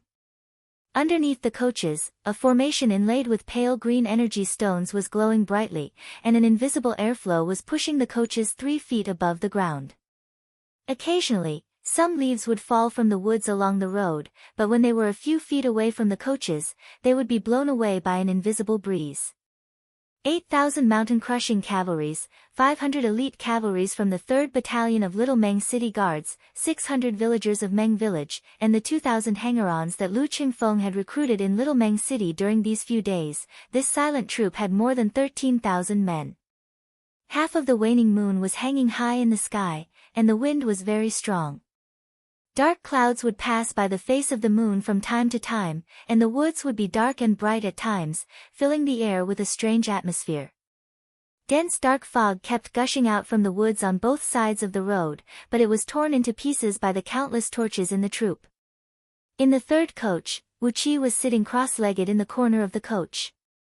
The innate water serpent pearl was hovering 3 inches in front of his dantian, and a visible silvery green airflow with a pale blue glow was shooting out from the pearl, rushing into Wu Qi's dantian along with the sound of water ripples. Wu Qi's body was covered by a faint layer of water vapor, and a powerful internal energy was rolling around in the coach. Since he had obtained the innate water serpent pearl, Wu Qi had spent 12 hours every day absorbing the enormous energy and life essence from the pearl. Over the past 2 months, his cultivation had attempted to reach the peak of respiration tier of Xiantian realm 8 times. Then, he forcibly dispersed his cultivation base 8 times, and merged all the innate water energy he had cultivated into his meridians. His meridians had become tougher and stronger, and the innate water energy in his meridians had condensed into a sticky paste. When the innate water energy circulated in his meridians, even Wu Qi himself could hear the sound of a rushing waterfall. The scroll of stealing was broad and profound, mysterious and unfathomable. Although Wu Qi was still in the respiration tier of Xiantian realm, his innate energy had already reached the level of breath-condensing tier of Xiantian realm. Swallowing and spitting, Wu Qi once again absorbed a large amount of energy essence from the serpent pearl. After raising his innate energy to the pinnacle of the respiration tier for the 9th time, Wuqi stopped his cultivation for the day. Currently, his body was still very fragile, and had not reached the level where he could freely devour the sun and the moon, as described in Scroll of Stealing. Therefore, he could not be too hasty in his daily cultivation, or else, it would cause irreversible damage to his corporeal body. Taking a deep breath, Wuqi placed the serpent core into his storage pouch. Then, he jumped out of the curtains and looked outside. Zhao Qinzue, who was riding beside the flying car, immediately came over. "Sir, what's the matter?" He turned his head around and looked at the mountain-breaking cavalry, who were charging forward silently with torches in their hands. Wuqi lowered his voice and said, "Inform Zhang Hu, Hu Wei, Xiao Bai, and the others. Keep your spirits up, keep your eyes open, and follow closely behind young master's coach. Don't fall behind, and be ready to react at any time." Zhao Qinzue answered with a deep voice. He quickly glanced around with his malicious eyes, slowed down his ride, and spread Wuqi's words to his men. Lu Qingfeng, who was using the little 25th lamp to craft an array pillar, breathed out a long sigh of relief. He placed the completed array pillar in front of him and looked at it with satisfaction. There were 6 array pillars, glinting faintly with a yellow gleam and shrouded in a faint earth element energy. These were the array pillars of the Earth Spirit Armor Array, that Lu Qingfeng had the ability to craft after he stepped into the realm of Xiantian. It was the most basic defensive array of the Earth Element Array. He had the Grand White Gold Dagger Array for offense, and the Earth Spirit Armor Array for defense. With one attacking and the other defending, although Lu Qingfeng only had the cultivation base of respiration tier of Xiantian realm, he could at least handle the joint attack from 2 to 3 warriors of Unity Deity realm who didn't know anything about arrays. Or put it in another way, he alone could handle the assault from a group of less than 300 elite heavy cavalries. The Tao of Array had always been this magical. Rubbing his palms and shoving the array pillars into the storage pouch, Lu Qingfeng fiddled with the little 25th lamp, then asked thoughtfully, "Wuqi, if I can inherit the title of nobility and fief left behind by that man, what do you want?" Putting down the window curtain, Wuqi leaned lazily on a pile of comfortable fur cushions, smiled and said, "Young master is really considerate. Why don't you recommend me to an immortal sect in Great Yan Dynasty? For those who have reached the realm of Xiantian, who doesn't want to take another step forward?" Lu Qingfeng nodded his head, put down the lamp, looked at Wuqi and said, "All right. All the great noble clans of Great Yan Dynasty will take in some cultivators for their own use. The only person I can rely on and have the aptitude to cultivate is you. With the identity of Zhuo Guizheng of Great Yan Dynasty, it won't be a problem for me to entrust an immortal sect to cultivate a few trusted cultivators for me." After listening to Lu Qingfeng's words, Wuqi nodded his head satisfyingly. He pondered for a while, then said, "So, the most important issue for us now is to ensure that young master can inherit everything left behind by Zhuo Guizheng. What's the arrangement for young master's mother?" Lu Qingfeng let out a mocking laugh, then lay on the soft brocade mattress with all his limbs spread out, without caring about his image. He said with an indifferent tone, "My father has personally sent all the assassins of Lu clan to the 9 dynasties to assassinate those nominal brothers of mine, ensuring that I'll be the first one to arrive at Ji City. My maternal grandfather has also sent all the scouts in his army to cooperate with the assassins of Lu clan." Pointing at his own nose, Lu Qingfeng said leisurely, "Wuqi, your young master is now the most popular person in the world." Wuqi nodded his head slowly and said, "If that's the case, we just need to hasten our journey. Besides your mother, maternal grandfather, and the clan leader of Lu clan, who else knows about young master's identity?"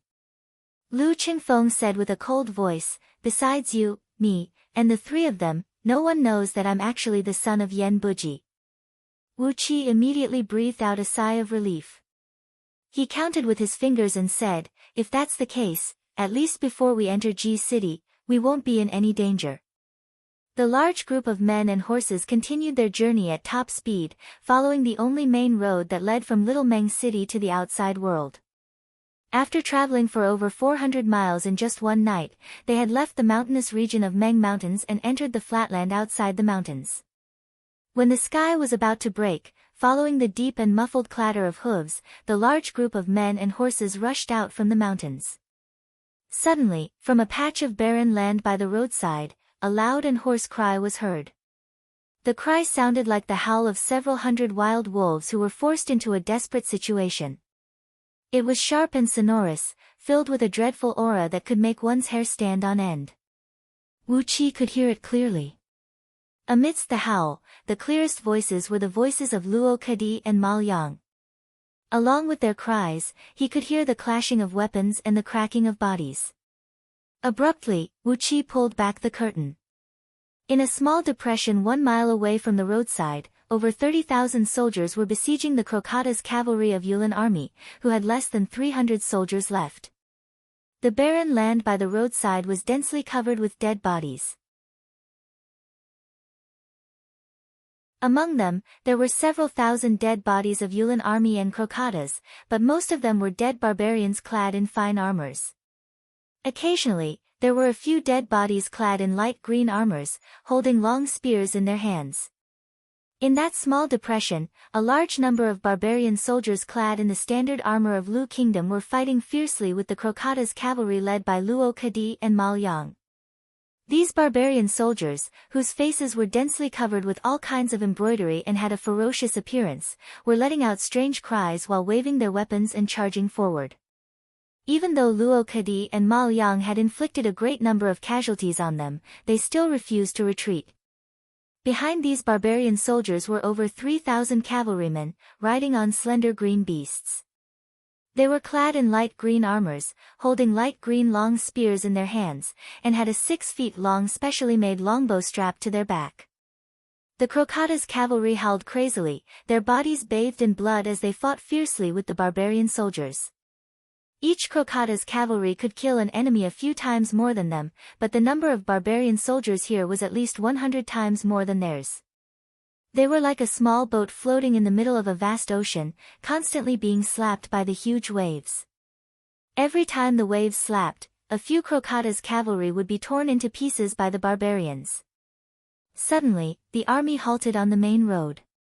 A flying coach stopped right next to Lu Qingfeng's coach.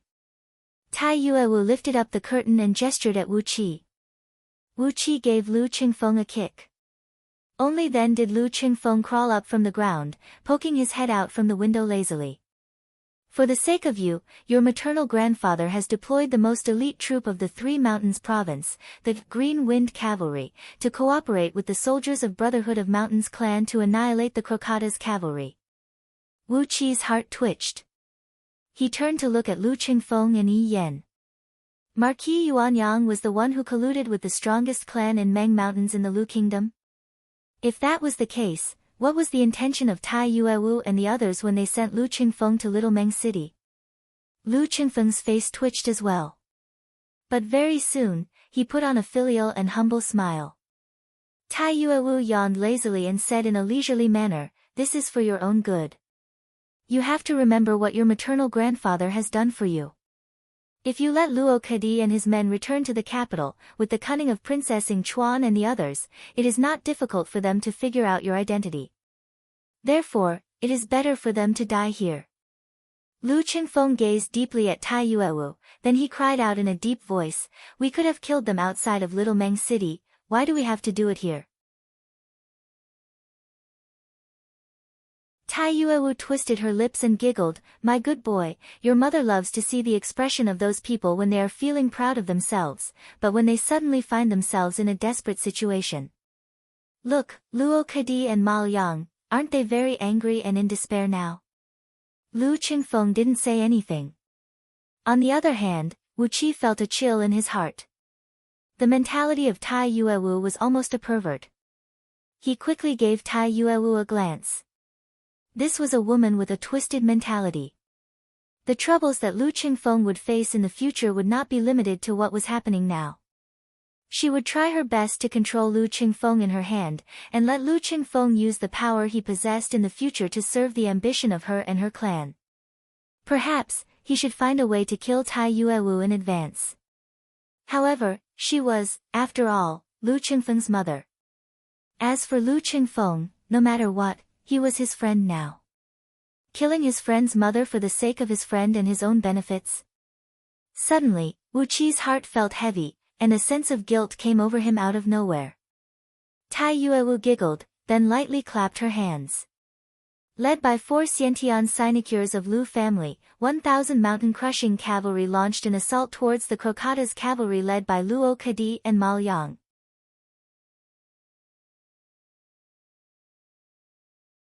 Chapter 62. Luo Kadi and Mal Yang exchanged a glance. The last strand of disloyalty in their hearts had vanished without a trace. Nowadays, the vassal kingdoms of Great Yan dynasty were in constant disputes, and the territories of these kingdoms were not peaceful either. But, for a direct descendant of a wealthy family to travel with over 4,000 guards and hangers-on, it was a little too exaggerated. But, if there were several dozens of carriages of gold and jade jewelry accompanying him, it would make sense. The enormous convoy traveled day and night, braving the wind and rain as they headed towards Ji City. Wu Qi looked at both men and said in an indifferent tone, "In about 20 days, we will arrive at Ji City.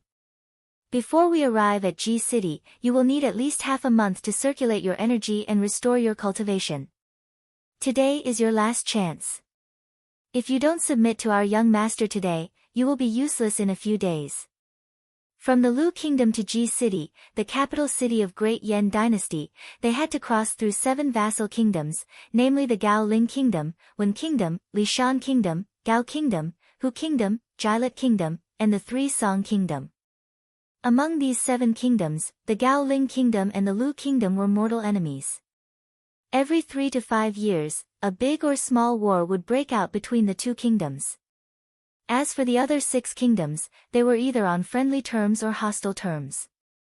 Ignoring the attitude of both men, Wu Qi told them the background of Lu Qingfeng's birth in full detail.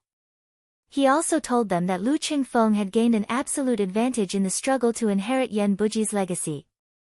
If nothing unexpected happened, Lu Qingfeng would become the Duke of Great Yan Dynasty, the supreme member of the imperial clan, the Zhuoguozheng of Great Yan Dynasty who possessed a great amount of power.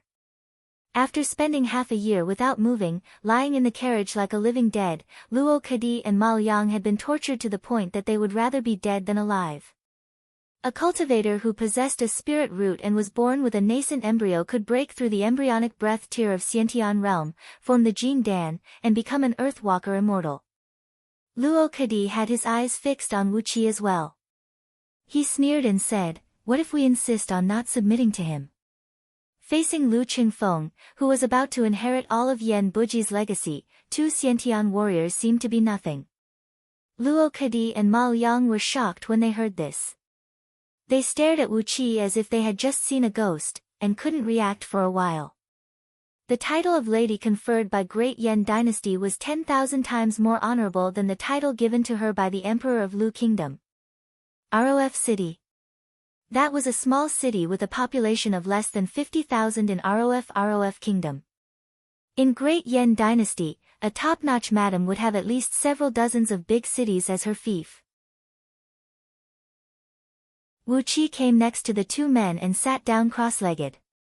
Then, he helped them up and let them lean against the soft cushion. After 7 months of traveling day and night, 7 months of painstaking cultivation, after using innate water energy to strengthen his meridians 108 times in the respiration tier of Xiantian realm, he finally broke through the meridian cultivating tier of Xiantian realm. Although his current meridians were wider and tougher than other cultivators of body strengthening tier of Xiantian realm, it didn't stop him from tempering his meridians once again in the meridian cultivating tier. Sitting with his legs crossed, Wu Qi looked at the 2 men and breathed out a long sigh. Every 7 days, Wu Qi would come over and ask them if they were willing to submit to Lu Qingfeng. But, their answer was always the same, cursing and scolding, never showing any respect to Wu Qi. Later on, as their innate energies were sealed for too long, they had no strength left in their bodies, and they were too lazy to scold him.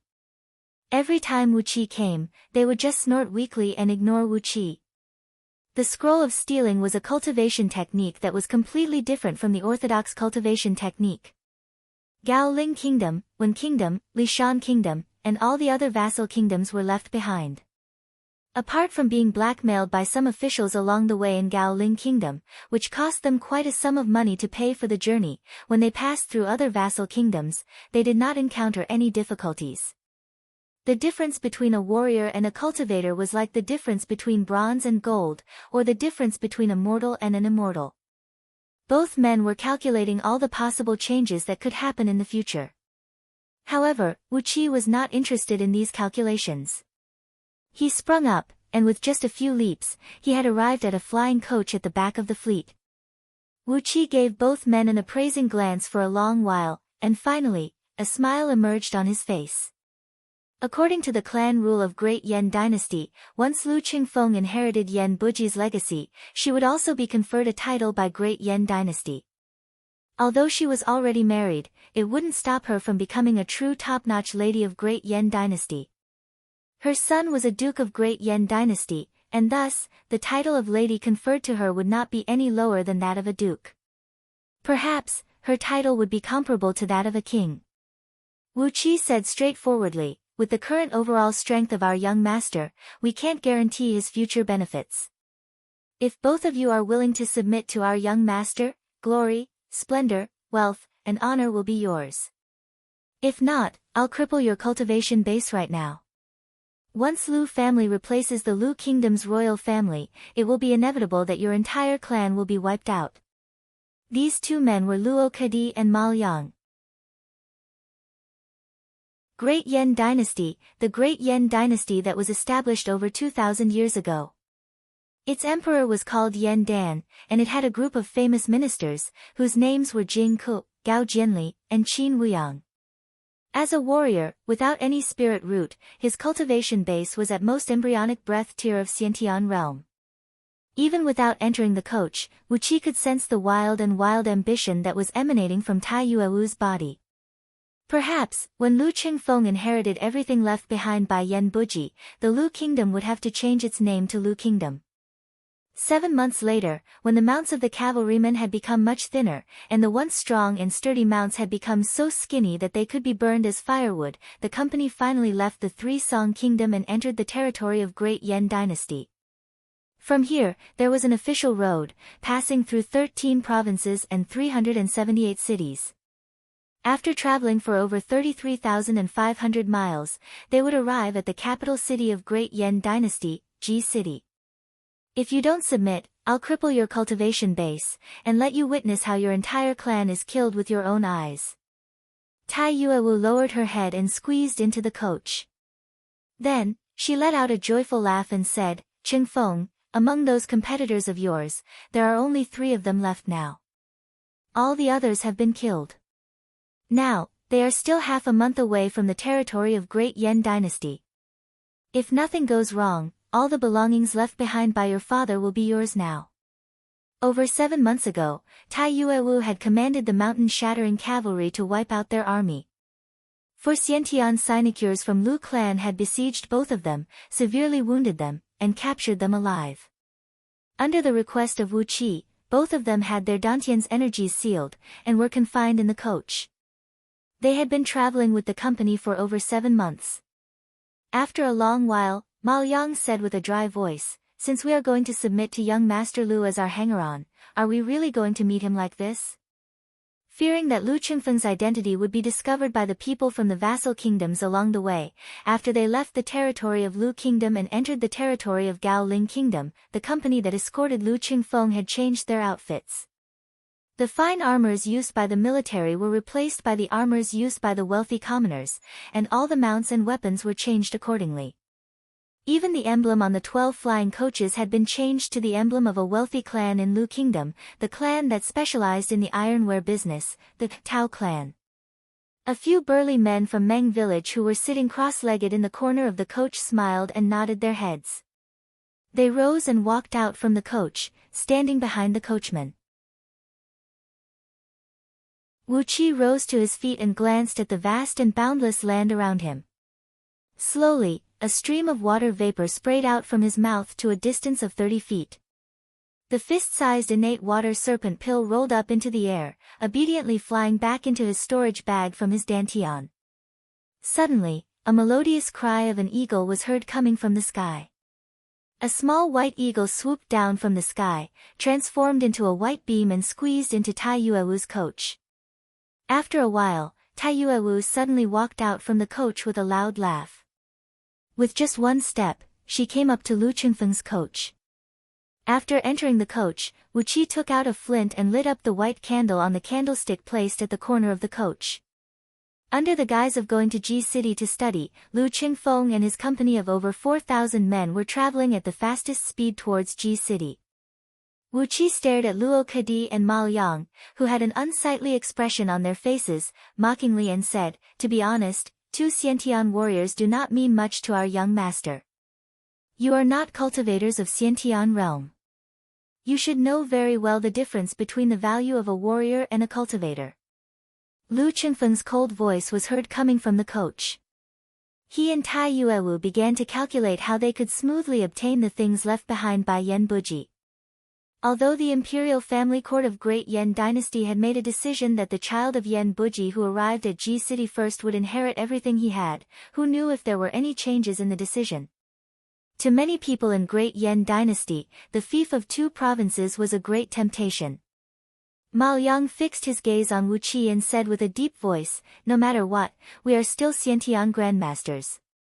With the speed of the convoy, they would arrive at Ji City in 20 days if they traveled day and night. If not because those wagons loaded with gold and jade jewelry had slowed down the convoy, they could have arrived at their destination a few days earlier. Our young master needs both of you to join him." Sitting on the roof of the flying vehicle, Wu Qi had been holding his breath for 7 months, and his internal organs were burning with anger, while his 7 apertures were about to burst into flames.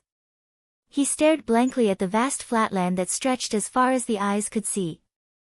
This was the territory of Great Yan Dynasty, the territory of Great Yan Dynasty built by Crown Prince Dan, Jing Ke, Gao Jianli, Qin Wuyang, and a few other hanger-ons. Wu Qi had no idea if this Crown Prince Dan was the same person he knew, and he had no idea if Jing Ke, Gao Jianli, and Qin Wuyang were the people he had read about in the history books. But, the world was so vast, how could there be such a coincidence? Luo Kedi and Ma Liang, who had a messy beard, a haggard face, and a pair of bulging eyes that made them look big and bright, stared fixedly at Wu Qi. Luo Kedi laughed with a hoarse voice and said, "Wu Qi, are you trying to persuade us again? He, we will never betray the Marquis. Even if we have to die, we will never submit to Lu Qingfeng. Asking us to be his hanger-ons? Impossible." Wu Qi shook his head and said, "So what? You have lost too badly, and you have no right to consider the issue of face." Tai Yuewu's laughter was filled with endless complacency. The window of the coach was blocked by a thick blanket, and one couldn't even see their own fingers in the coach. The dim light lit up, and the 2 men lying in the middle of the carriage suddenly grunted softly. Their bodies moved unnaturally a few times, and their eyes were stimulated by the light. They hurriedly blinked their eyes. Wu Qi waved his hand lightly and coughed under his breath.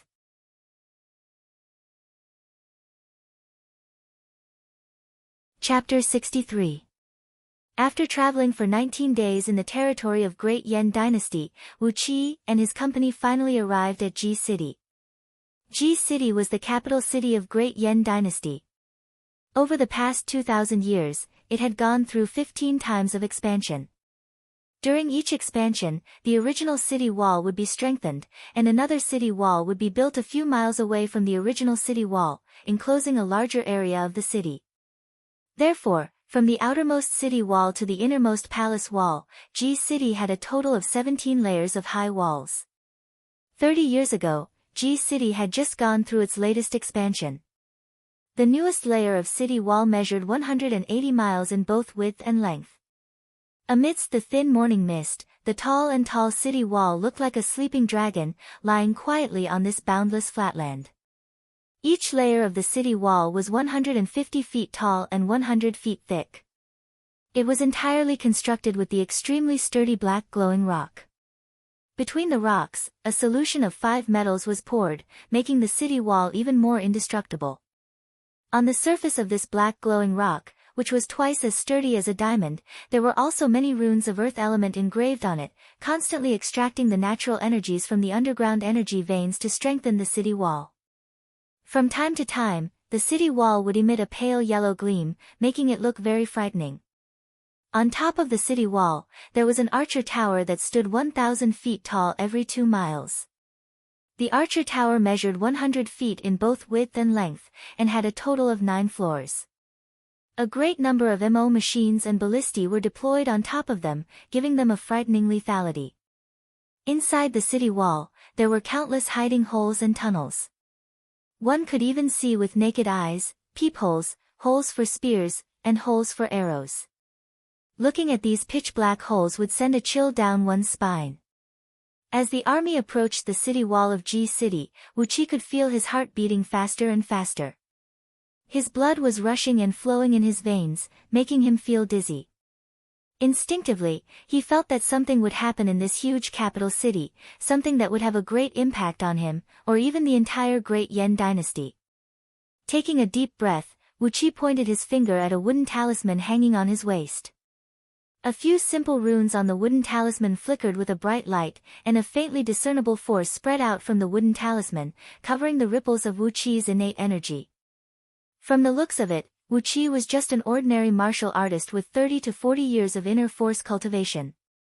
Lu Qingfeng, Luo Kadi, and Ma Liang also injected a stream of innate qi into the wooden talismans hanging on their waists, concealing the aura of their inner energy.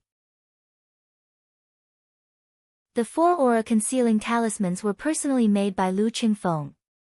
They were also the last practical talisman that Lu Qingfeng knew besides the Earth Spirit Armor Array and the Grand White Gold Saber Array. With the help of the chief steward of the Tao clan of the Lu Kingdom, the procession entered G City smoothly. The soldiers at the city gate did not even check if there were any contraband items in the convoy, and just let them into the city. G City was the heartland of Great Yen dynasty, and several 100,000 soldiers were stationed here all year round. There were countless personal guards from various prestigious clans living in the city, and no one knew how many experts were hiding in the city. Wuqi and his company were merely 4,000 guards. For the enormous G City, they were like a drop of water thrown into a great lake, unable to stir up any ripples. The enemy did not take them seriously at all. They marched along the main road that was 300 feet wide, passing through 13 layers of city walls. After that, Wuqi and his company could no longer move forward. As they walked further into the city, the people who lived in the heart of the city were all the nobles of Great Yen dynasty, who came from the vassal kingdoms under Great Yen dynasty. A direct descendant of an ordinary wealthy merchant had no right to enter the heart of the city. After a period of bustle, the Lu clan of Liang had bought a large mansion in the city, which could accommodate over 5,000 people. Welcomed by the chief steward of Liang Lu clan in Ji City, the procession was stationed in the mansion. After that, Wuqi immediately ordered Zhang Hu, Hu Wei, and a few other men to arrange the guards on duty. After hastily taking a bath and changing her clothes, Tai Yuewu immediately sent the chief steward of Lu clan in Ji City, Lu Qiulua, to lead the way. Together with 3 carts of gold and jade jewelry, they rushed to pay a visit to the current patriarch of Great Yen dynasty, the Duke of Yanqing, Yu Xian. The Duke of Yanqing, Yu Xian, was the 392nd grandson of Emperor Yen Dan. He was good at scheming, loved money and women, and valued profit over righteousness. He held the great power of Great Yen dynasty's imperial family court, and was responsible for supervising the birth, aging, sickness, and death of all the princes and grandsons of Great Yen dynasty, the punishment and rewards, and the change of titles of nobility. If she wanted Lu Qingfeng to smoothly inherit Yen Buji's title of nobility, fief, and all the official positions, she would have to bribe Yu Xian. Wuqi and his company entered the city early in the morning. It took them a long time to get to the city, and when everyone finally settled down, it was already past noon. When Tai Yuewu took a bath and changed her clothes, checked the 3 carts of gold and jade jewelry, and paid a visit to Yu Xian, it was already close to evening. It was an urgent matter, and the longer she delayed, the more variables would appear. Therefore, even though Tai Yuewu knew it was not proper to pay a visit to a duke of Great Yan dynasty in such an abrupt manner, she couldn't care less about it. There was no news from Tai Yuewu ever since she left. From evening till the moon hung high up in the sky, Tai Yuewu didn't come back, and neither did she send any guards to inform Wu Qi. Gradually, not only Lu Qingfeng, even Wu Qi began to feel a little anxious. Lu Qingfeng was sitting in the main hall with both hands hidden under the table. His fingers were trembling violently. On the other side, Wu Qi had his hands clasped behind his back, walking slowly in the courtyard like a fish swimming in the water. His footsteps were light, but he didn't stir up any dust or make any noise. Sometimes, he would raise his head and look at the sky, and sometimes, he would turn his head and look at Lu Qingfeng. His brows were tightly knitted together. After waiting for another hour, Wu Qi also felt something was wrong. He stomped his feet heavily and said with a deep voice, "Apart from Lu Qiolua, who else knows where the imperial family court is? Get someone here, bring me there and show me the way." Lu Qingfeng jumped to his feet, shook his head and said, "You can't do that, you can't do that. This place can't be compared with Little Meng City. There are countless formidable warriors in Ji City, and there are more than 100,000 soldiers patrolling at night. Rumor has it that there are real cultivators patrolling at night in the inner city. You can't go out there." Wu Qi stomped his feet again, then with a deep voice, he cried out, "So, where did they go? No matter what the result is, they should at least give me a reply, right?" While both men were having a discussion, Zhang Hu suddenly came into the courtyard in a hurry. He bowed at Lu Qingfeng and said hastily, "Young master, brother Wu Qi, a few servants from the imperial family court have brought Madame Seal here. They want to invite young master to the imperial family court in secret for a discussion." Lu Qingfeng was overjoyed. He quickly pulled Wu Qi and walked out of the courtyard. Wu Qi hastily turned his head and greeted them. Luo Kadi and Ma Liang exchanged a glance, then quickly followed behind them. Outside the main hall of the first courtyard of the mansion, a few men clad in black cloaks with their faces covered were standing quietly under the eaves. Upon hearing the footsteps of Wu Qi and his men, the few men quickly turned around and handed over a thumb-sized, dark red jade seal to Wu Qi. "Are you young Master Qingfeng? Following the order from my master, we're here to invite young master to the mansion for a secret discussion." Together with the seal, there was also a token made from gold, silver, copper, iron, and tin. The palm-sized token was fully engraved with patterns of wind and clouds. Amidst the wind and clouds, a green bird was seen flying high up in the sky. On the back of the token, a small character, Ji, was engraved in the middle of a bright sun. Lu Qingfeng took over the seal and gave it a quick examination. It was indeed the personal seal of Tai Yuewu. Meanwhile, Wu Qi took over the token. Although it did not look big, it was very heavy. He gave it a thorough examination, and sure enough, the words Great Yan Dynasty's Imperial Grandmaster, Yu Xian, were engraved on the edge of the token. Weighing the token in his hand, Wu Qi asked, "Why didn't one of the personal guards of the madam come with you?" The man answered with an indifferent tone, "Do you think anyone can walk freely in Ji City during the night? One more person, one more trouble." He sneered, then continued with an arrogant tone, "Even for you, when we enter the inner city later, you will have to hide in the coach. Don't make any noise, and don't move. If you cause any trouble, don't blame us for not doing anything. Young Master Qingfeng, don't forget your current identity, you're still the eldest young master of Lianglu clan." Lu Qingfeng snorted lightly, then he turned to look at Wu Qi. Wu Qi narrowed his eyes and said with a low voice, "Our young master will need to bring a few personal guards with him." The man in black gave Wu Qi and the others a glance, then said with an indifferent tone, "Apart from young Master Qingfeng, it would be best if there are no more than 4 personal guards. The coach we brought here is too small, and we can't fit too many people." Wu Qi pointed at himself, Luo Kadi, and Ma Liang, then said with an indifferent tone, "Just the 3 of us will serve our young master." The few men in black nodded their heads at Chi-Chi. Without saying anything more, they pulled the cloaks that covered their faces, spun, and walked out of the mansion. In the shadow outside the mansion, a small double-wheeled coach painted with black paint was waiting for them. Wu Qi and company boarded the coach. A few men in black surrounded the coach, and the wheels rattled as they drove toward the inner city. Along the way, there were patrols of soldiers passing by, but when they saw a light green lantern hanging on the shaft of the coach, they pretended they didn't see the coach and let them pass. The few men in black did have a great authority, as all the city gates of Ji City had been locked at this moment.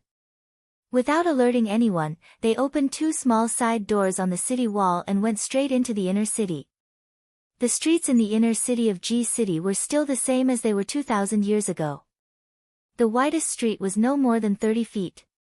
Both sides of the street were occupied by the princes and nobles of Great Yan Dynasty.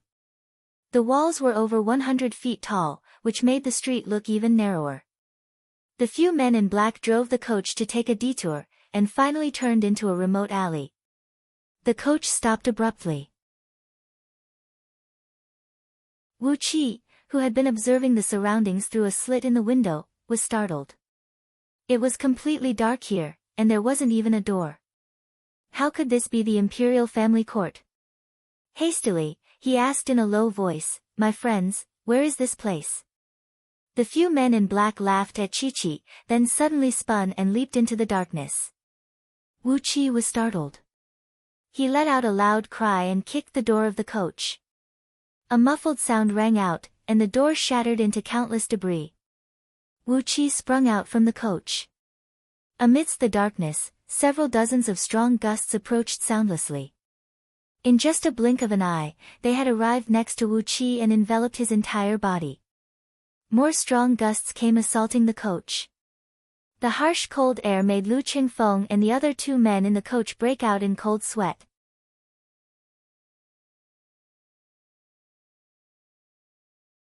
Chapter 64. The Inner City of Ji City. On the east side of the imperial palace of Great Yan Dynasty, there was a courtyard that occupied an area of over 1,500 acres. The garden behind the courtyard had a small hill and flowing water, a dense forest, and a garden with palaces and pavilions. It looked luxurious and luxurious. However, the three-layered courtyard in front of the courtyard was simple and unadorned. All the houses were constructed with huge trees and rocks, and there were no decorations on the exterior of the houses. Patches of moss could be seen everywhere in this three-layered courtyard, which made the houses look very old and ancient, and gave them a gloomy and ancient feeling. Tai Yuewu was sitting in a hall in the front courtyard, tasting a bowl of tea that looked no different from boiled water. The quality of the tea was very poor. It was coarse, dry, and came with a strong bitter taste.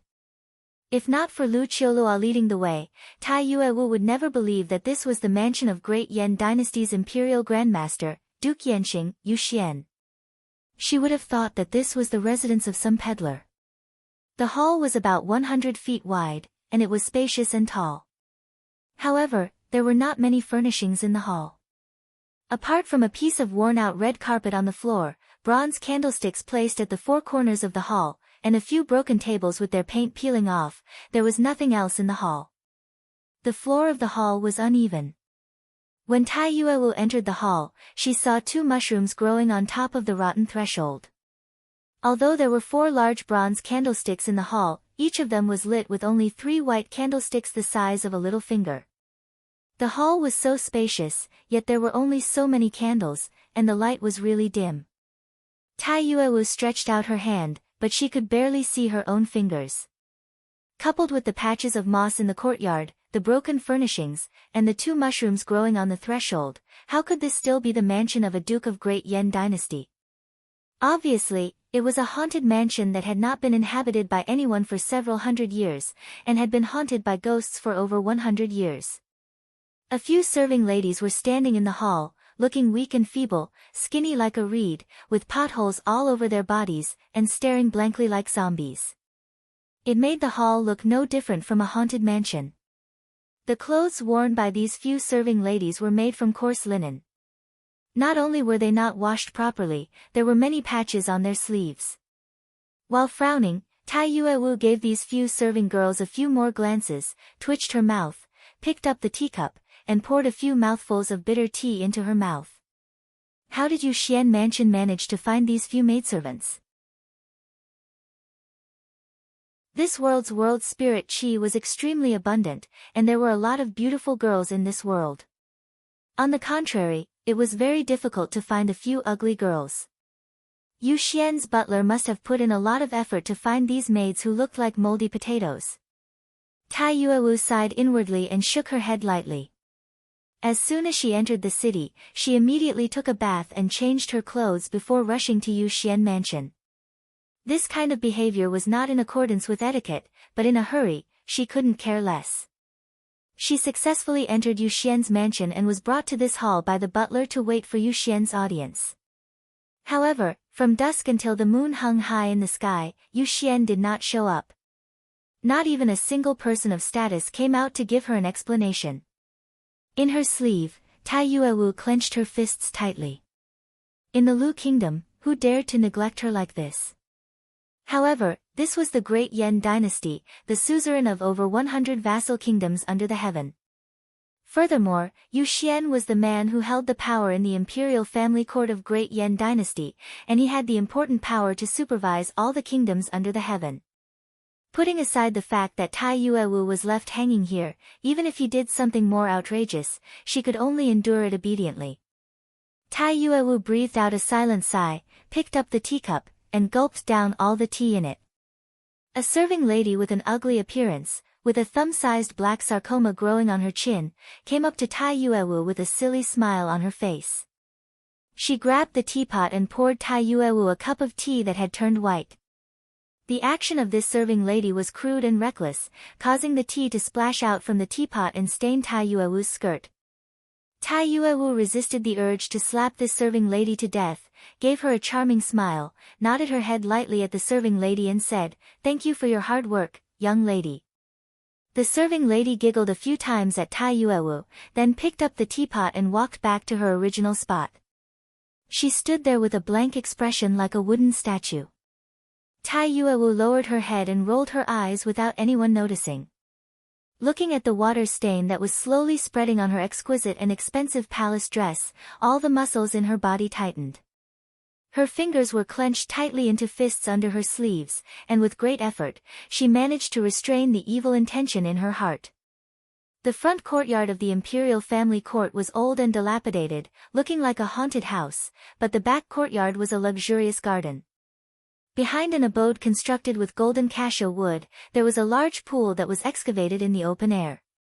The bottom of the pool was carved out using mutton fat jade, and the surface of the pool was densely inlaid with several thousands of gemstones of various colors.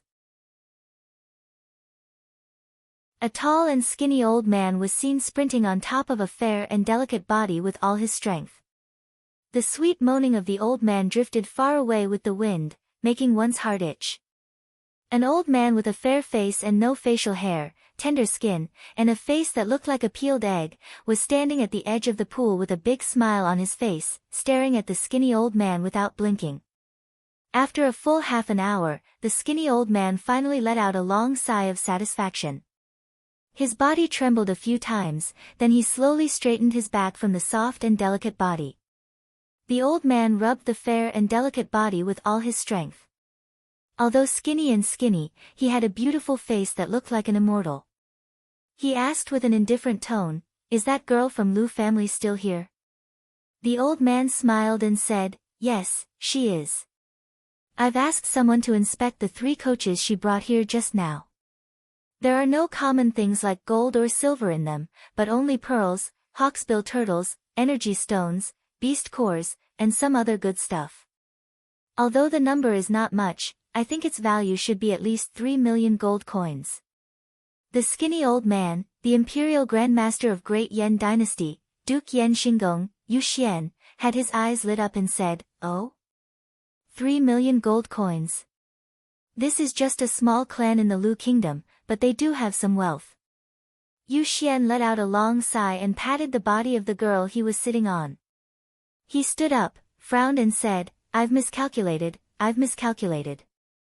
I thought that a small clan in the Lu kingdom, who only brought 3 coaches worth of stuff, could not be worth much.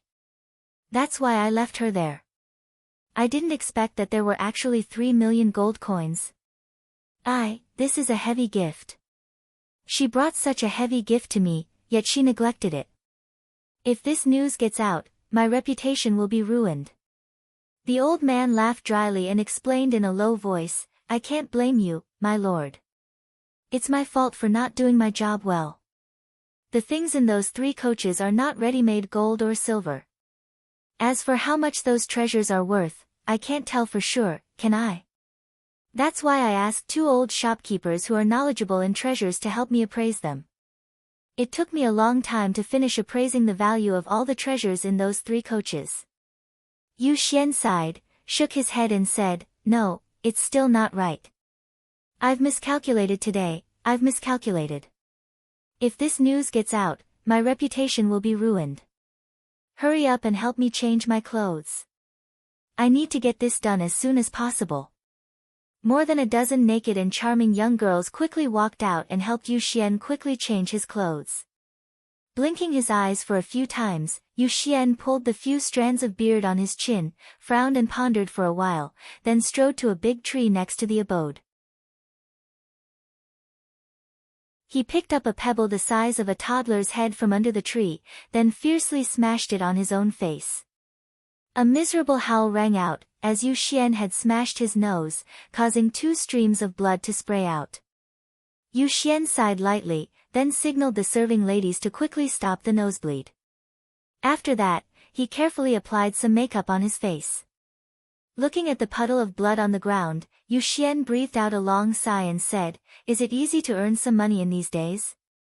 I'm a duke, the imperial grand master of Great Yan dynasty. For the sake of 3 million gold coins, for the sake of my reputation, I have no choice but to do this. Shaking his head, Yu Xian asked the old man in red robes, how much did you sell the information about Lu Qingfeng for?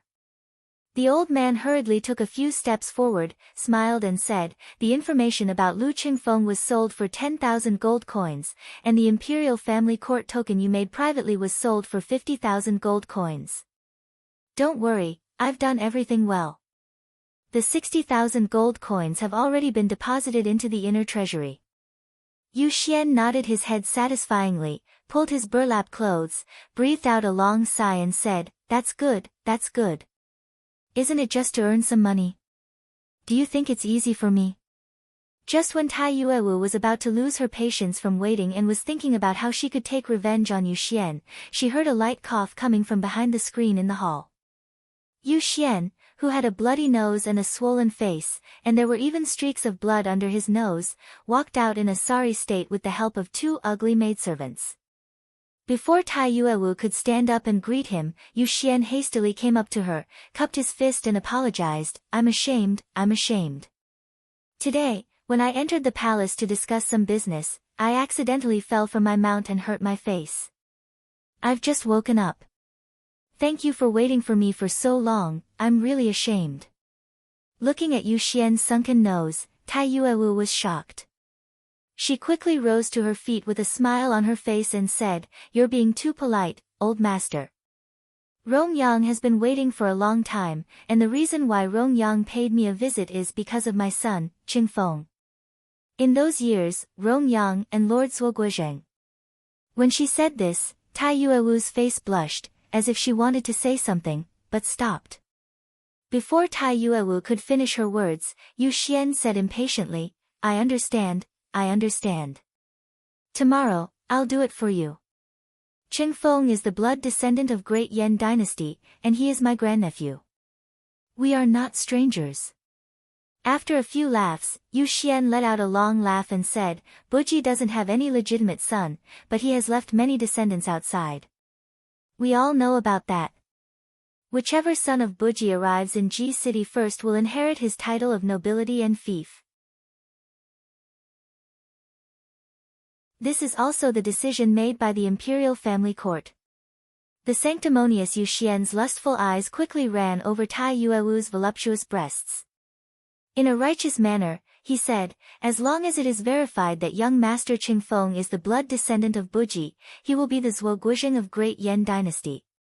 All these are my responsibilities, and yet, you still brought me 3 carts of gifts. You are treating me like an outsider.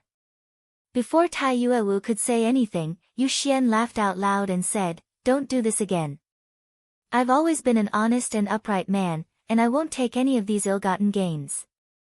However, since Qingfeng is my grandnephew, I'll make an exception and accept these 3 carts of local products. Little wooer, please keep the gifts brought by Madam into the storeroom. No matter what, they are Madam's sincerity. The old man answered hastily, then ordered his servants to drive the 3 carts into the inner courtyard. Yu Xian stared at Tai Yuewu with a smile on his face, who had a strange expression on her face. With a complacent expression, he said, if not because of Qingfeng, I would never accept the gifts brought by Madam. Madam, please take a look at this shabby courtyard of mine, and my clothes are so simple and crude. Normally, this duke doesn't take even a single cent of ill-gotten gains. A strong wind blew across, causing the lamps in the hall to sway and extinguish. Yu Xian's coarse linen robe was blown up by the strong wind, revealing the luxurious underwear he was wearing, which was made from 1,000-year-old ice silk, and a few buttons made from top-grade gemstones on his underwear. The quiet night of Ji City was suddenly broken by a loud noise.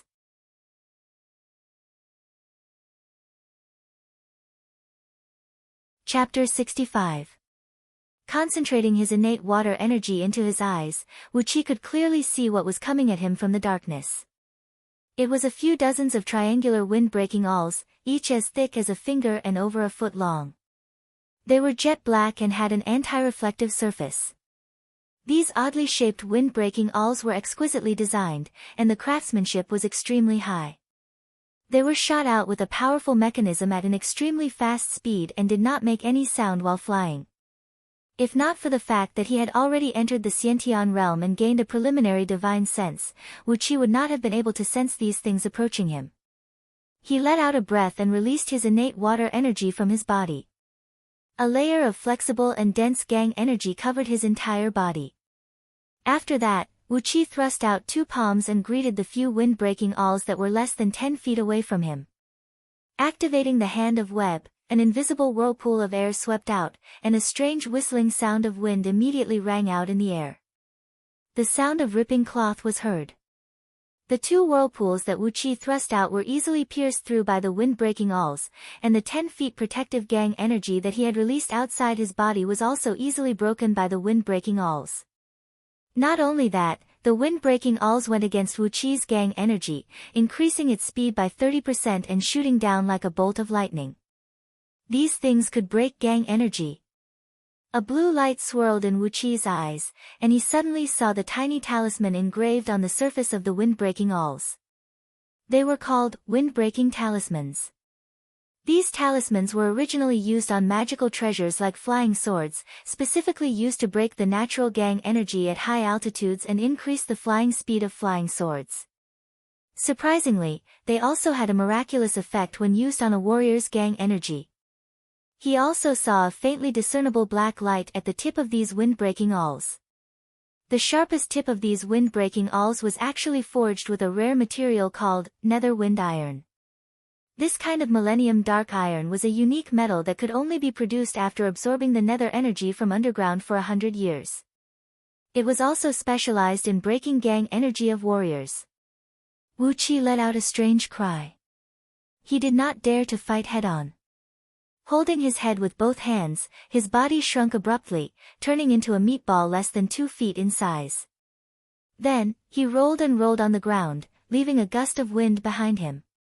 Followed by a series of sizzling noises, tens of wind-breaking awls stuck close to Wu Qi's body and pierced into the ground, leaving tens of bottomless holes on the ground. After a series of messy flips, Wu Qi rushed to the side of the carriage where Lu Qingfeng and the other 2 were. He kicked the carriage towards the entrance of the alleyway. An enormous amount of Zhenqi burst out, pushing the heavy carriage back for over 100 feet. Nearly 100 wind-breaking awls rained down in a messy manner, creating a large area of densely packed small holes on the ground. A loud boom rang out, and the carriage exploded. Lu Qingfeng, Luo Kadi, and Ma Yang dashed out from the shattered carriage. As experienced as Luo Kadi and Ma Yang were, when they dashed out from the carriage, they immediately stuck close to the walls on both sides. On the other hand, Lu Qingfeng leaped into the air in an awe-inspiring manner. With a trembling voice, he cried out, "Who is the thief that dares to stab me in the back? Aren't you afraid of the law of Great Yan Dynasty?" Looking at Lu Qingfeng, who was so awe-inspiring, Wu Qi was so frightened that cold sweat broke out from his body. He let out a strange cry, and his body that had shrunk into a meatball suddenly sprung up. Compared to Lu Qingfeng, his speed was 2 times faster. He grabbed onto Lu Qingfeng's ankle and forcefully threw him down to the ground. Lu Qingfeng cried out in fear as he was thrown down to the ground by Wu Qi. Helplessly, Wu Qi was sent flying up another 10 feet into the air along with the rebounding force. Suddenly, a light shout was heard coming from the top of the pitch-black wall, "Attack!" A muffled boom rang out, as if a small steel cannon was firing right next to Wu Qi's ears. 3 heavy crossbows, each as thick as a toddler's arm and measuring 13 feet long, were thrusting towards Wu Qi's chest with an ear-splitting whistle. These heavy crossbows were entirely forged with tungsten steel, and they were extremely heavy. It was unknown what kind of insane crossbow mechanism was used to shoot them out. Furthermore, the speed of these crossbows was 2 times faster than the wind-breaking awls. "Get out of the way!" Lu Qingfeng let out a wild cry. Right when he stood up from the ground, he immediately saw 3 heavy crossbow bolts shooting towards Wu Qi. He couldn't help but be scared out of his wits. As Wu Qi was hovering in midair, he couldn't exert any force, and there was no room for him to dodge. Abruptly, a cold blue gleam flashed across his eyes, as both of his hands quickly drew circles in front of his face. Innate water energy surged out from his body, transforming into dozens of rapidly spinning invisible whirlpools in front of him. The air was spinning at an incredible speed, producing an ear-splitting whistling noise. The friction between the air and the air brought up a faint white air explosion. In the blink of an eye, the 3 crossbow bolts had arrived less than 3 feet in front of Wu Qi. A loud boom rang out, as the 3 heavy crossbow bolts made from tungsten steel suddenly twisted into a twisted dough twist, then were rolled and spun by the invisible whirlpools in the air. The twisted crossbow bolts brushed past Wu Qi's body and flew for nearly half a mile away. Wu Qi felt a tremendous force coming right at his face, as if both of his hands had been brutally smashed by a heavy hammer. His innate water energy trembled violently, causing the innate energy inside his body to be thrown into disorder. A mouthful of blood sprayed out from Wu Qi's mouth, and with the momentum of the heavy crossbow bolts, he was sent flying backward for over 200 feet. Letting out a raging roar, Wu Qi's bravery burst out, and he suddenly let out a loud laugh. While laughing hysterically, he took out 2 9-cloud-piercing crossbows from the storage bag tied around his waist. Along with a series of cracking noises, 18 pure steel crossbow bolts were shot towards the direction where the heavy crossbow bolts came from. The crossbow bolts disappeared into the darkness, and suddenly, a shrill howl came from over 1,000 feet away. The sound of the crossbow bolts piercing through human flesh and bones was ear-piercing, followed by a muffled thud. Someone must have fallen from the top of the wall and fallen to the ground. Casually, he shoved 2 cloud-piercing crossbows into his storage bag, and with a wave of his hand, another 2 crossbows appeared out of nowhere. Another 18 pure steel crossbow bolts were shot out, followed by another 18 bolts, and another 18 bolts. Borrowing the force of the heavy crossbow bolts, Wu Qi was sent flying backward for over 100 feet. He had actually fired 12 waves of 24 9-cloud-piercing crossbows in a row. Over 200 crossbow bolts were shot out one after another, and from time to time, miserable cries and curses mixed with anger could be heard coming from the darkness. Lu Qingfeng let out a loud laugh and shouted, "Well done! Ha ha ha!" These 9-cloud-piercing crossbows were seized from the Crocata's cavalry during the battle in Little Meng City. As Wu Qi saw the incredible power of these crossbows, he kept 100 of them in his storage bag with the principle of, better safe than sorry. Just in time, they would come in handy tonight. The man who shot 3 bolts at Wu Qi in the darkness did not expect Wu Qi to have a storage bag, and he never expected someone would be so bored as to store so many 9 cloud-piercing crossbows in his storage bag. They were caught unprepared by Wu Qi, and more than half of them were killed or wounded on the spot. A gloomy sneer was heard coming from afar. "Hee, you do have some abilities, but you still have to die." Wu Qi's innate energy dissipated, and he staggered and fell to the ground. Lu Qingfeng and the other 2 men quickly came over and met up with Wu Qi. Wu Qi stretched out his hand and grabbed a few 9 cloud-piercing crossbows from his storage bag, handing them over to them. In the dark, it was much more convenient to use crossbows. Once there was any movement, they just needed to shoot with the crossbow bolts. With Lu Qingfeng in the middle, Wu Qi taking the lead, and Luo Kadi and Ma Yang standing on the left and right, the 4 of them were running toward the exit of the alley at their fastest speed.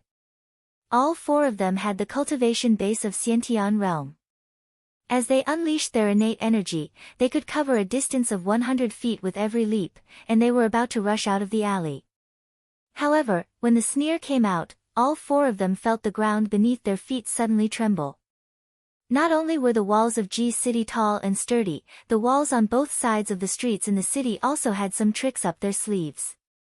For example, in the alley where Wu Qi and his companions were standing, the towering walls on both sides were built with huge rocks, and underneath the foundation of the walls were some kind of mechanism. Once the mechanism was activated, the walls would immediately tilt and collapse toward the middle of the street. If the enemies were to invade the city, no matter how many enemies there were, as long as they were walking on the street, once the mechanism was activated, the huge rocks would collapse, and even an Iron Man would be flattened by the huge rocks. It was unknown what background the culprit behind the attack on Wu Qi and his companions had, but he had actually activated the trump card of Great Yan Dynasty, which was supposed to be the last line of defense for the city. All 4 of them felt the ground beneath their feet turn soft, and their speed of flying forward slowed down abruptly. Suddenly, the towering walls on both sides of the 3 miles long alley tilted inwardly, and the huge rocks several feet in circumference collapsed with a loud rumble. The rocks collided with each other and produced a large amount of sparks. The loud noise broke the tranquility of Ji City. The noise was exactly what Yu Xian and Tai Yuewu heard from the imperial family court. The width of the alley was less than 10 feet, and the walls on both sides were about 70 to 80 feet tall. When the walls tilted inwardly, the top of their heads was immediately sealed off. When the walls disintegrated, huge rocks several feet in circumference came crashing down in a messy manner. The alley had become a dead zone, and there was no place for them to dodge. Luo Kadi and Ma Yang stared at the huge rocks that came crashing down from above. They threw away the bows in their hands, and at the same time, thrust both their fists into the sky with all their strength. Wu Qi let out a long and sonorous cry as well. Together, both of them thrust their palms into the sky with all their strength. The several dozens of huge rocks that came crashing down from above suddenly trembled, and the speed of their falling slowed down. With this brief moment of delay, Lu Qingfeng had already taken out 3 array pillars of the Earth Spirit Armor formation. He did not have the time to form an incantation gesture and recite an incantation. Instead, he bit the tip of his tongue and sprayed out a mouthful of blood onto the array pillars, using the fastest and most damaging method to activate the formation. The situation was critical.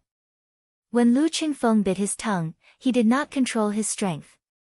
His 2 rows of teeth clenched together, and when he sprayed out blood, he even spat out a bean-sized piece of flesh from his tongue. Ouch! Ouch! Blood gushed out like a fountain from Lu Qingfeng's tongue, and he was in so much pain that tears gushed out from his eyes. The 3 array pillars shook, and the ground around them shook. A large amount of dirt yellow airflow came rushing over, quickly forming a dirt yellow energy shield around the 4 of them. Very quickly, Lu Qingfeng threw out the array pillars, which sank deep into the ground and surrounded the 4 of them in a triangular formation. As the huge rocks fell down, the dirt yellow energy shield trembled, and the rocks that came into contact with the shield suddenly broke into pieces, gradually turning into thumb-sized pebbles. Blood gushed out from Lu Qingfeng's mouth, flowing down his chin and dripping onto the clothes on his chest. He pointed his finger at the sky and cursed loudly, "Little brats, what kind of hatred do I, Lu Qingfeng, have against you? Why do you have to stab me in the back like this?" About 100 feet away, the voice that let out a cold laugh just now suddenly rang out, "What? You're not dead yet?" The voice was filled with astonishment and doubt, and Wu Qi quickly located the man's position through his voice. Exerting all his strength, Wu Qi pushed away the 2 huge rocks above his head, then with a 9-cloud piercing crossbow in his left hand, he sprung up into the air. 9 bolts were shot towards the direction of the man. Wu Qi put away the crossbow and cried out with a stern voice, "Luo Kadi, follow me and kill them." Clutching the 2 poisonous thorns he got from Meng Mountains tightly in his hands, Wu Qi leaped forward and covered a distance of over 100 feet, rushing towards the direction of the man. Luo Kadi, who was infuriated by the ambush, pulled out his long sword, cursed and charged towards the man.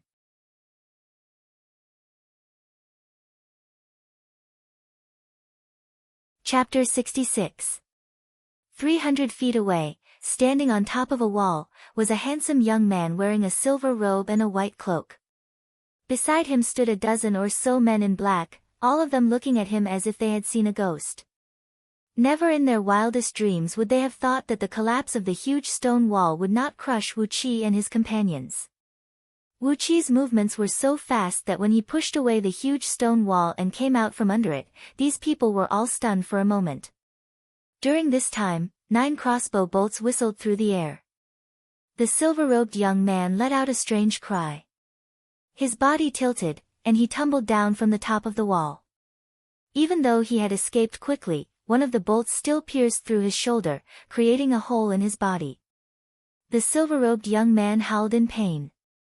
When he fell to the ground, he lost his balance, and his right leg slanted to the ground.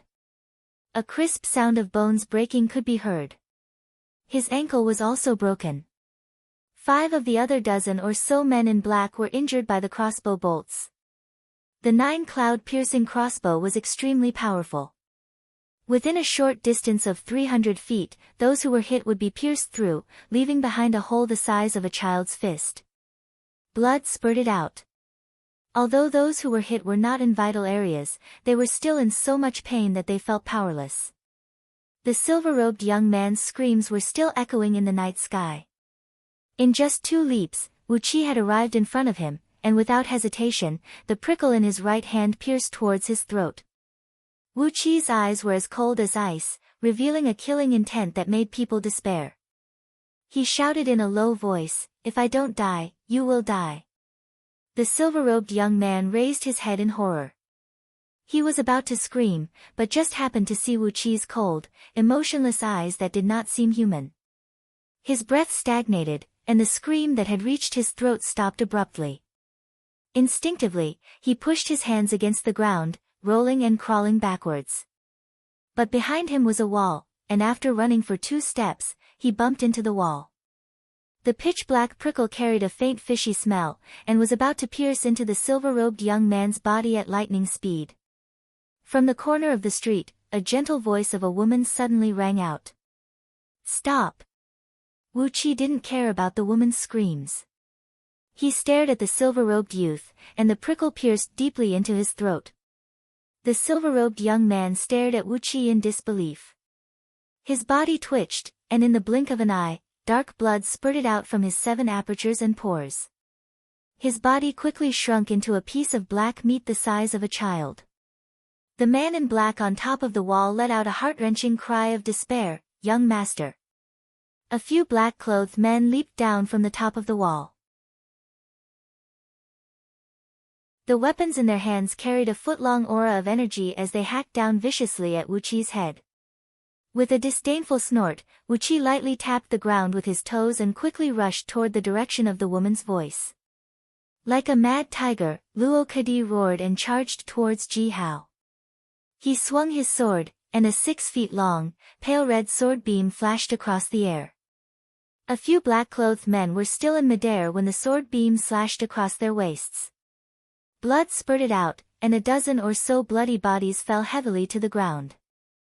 These black-clothed men were not dead yet, and the upper half of their bodies twitched on the ground, constantly letting out extremely mournful cries.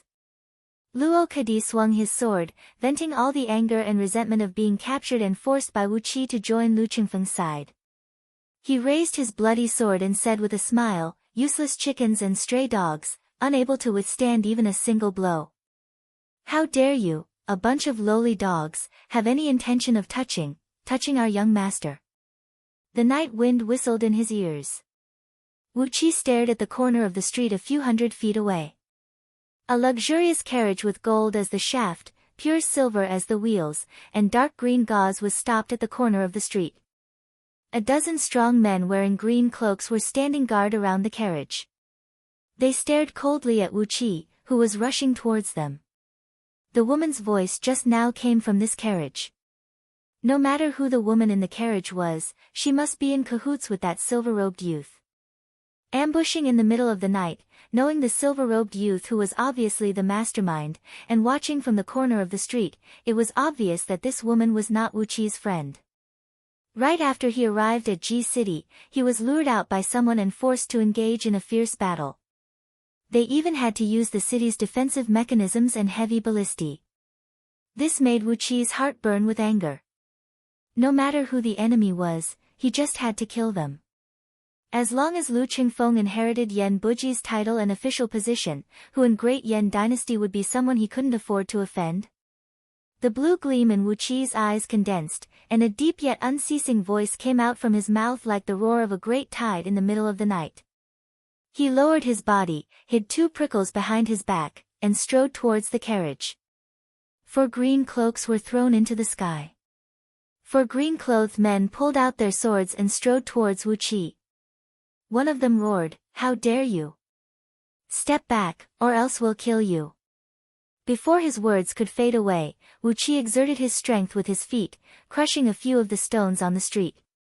Borrowing the force, he sprinted forward, and in just a blink of an eye, he had arrived next to the 4 men.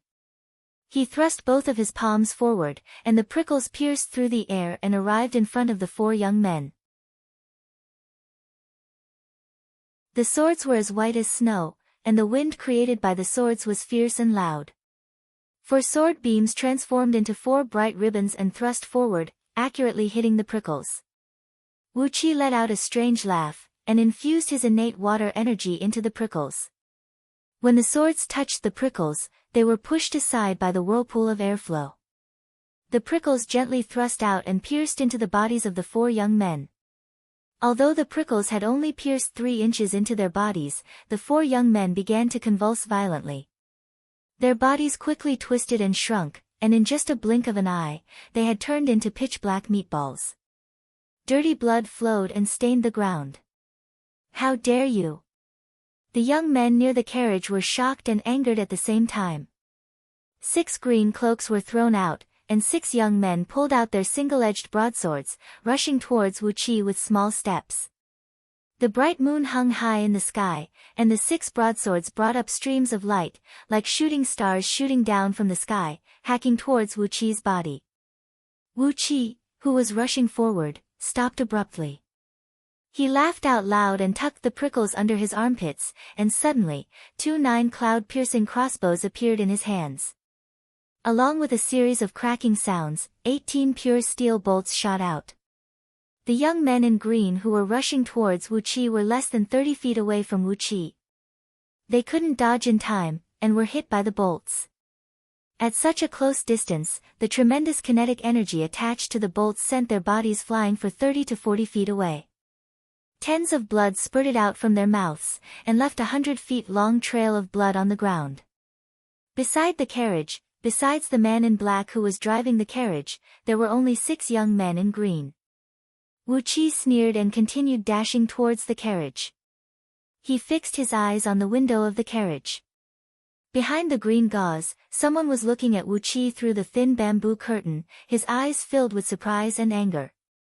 Instinctively, Wu Qi hated this man's gaze. Most of his divine sense was focused on this man, and the 2 prickles were faintly vibrating along with his arms. Once he got close to the carriage, the tips of the prickles would meet the man's heart. "How dare you! The woman's soft voice rang out again. The young man in green, who was standing beside the carriage, was about to rush out, but the woman sneered and said, "Stop, you are no match for him." A dark shadow silently darted out of the carriage, and floated about a foot above the ground, pouncing towards Wuqi like a ghost. As soon as the dark shadow appeared, small whirlwinds rose from the surrounding streets. Tens of bull-thick whirlwinds, and a few feet tall, spun along with the dark shadow.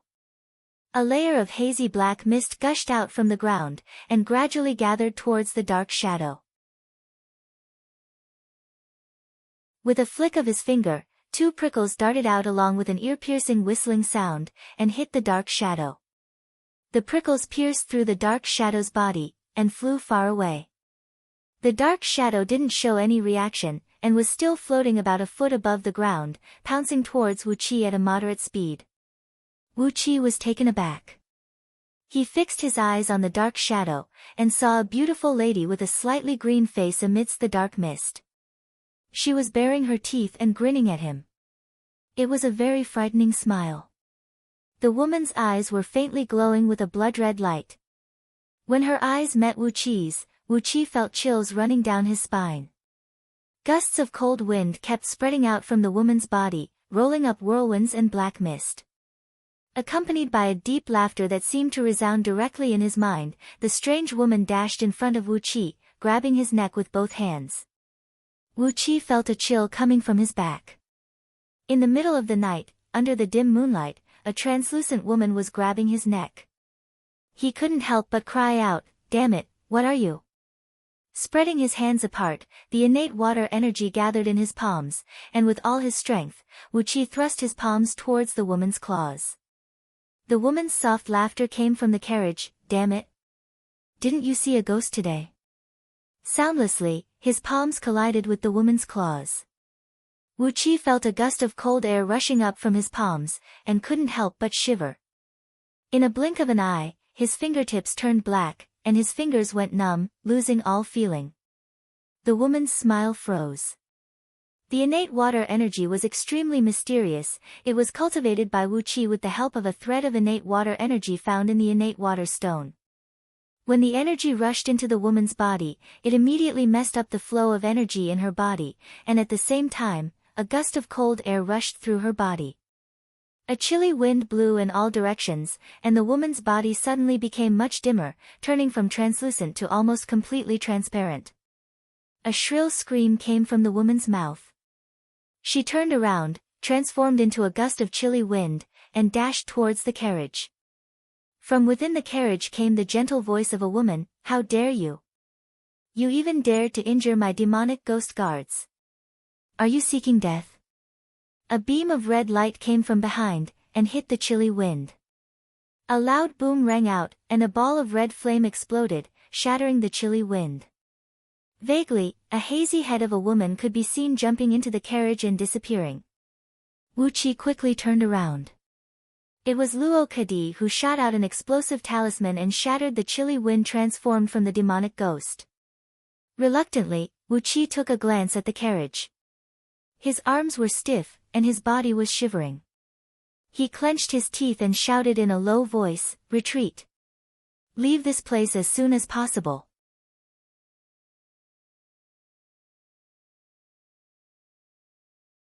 Chapter 67.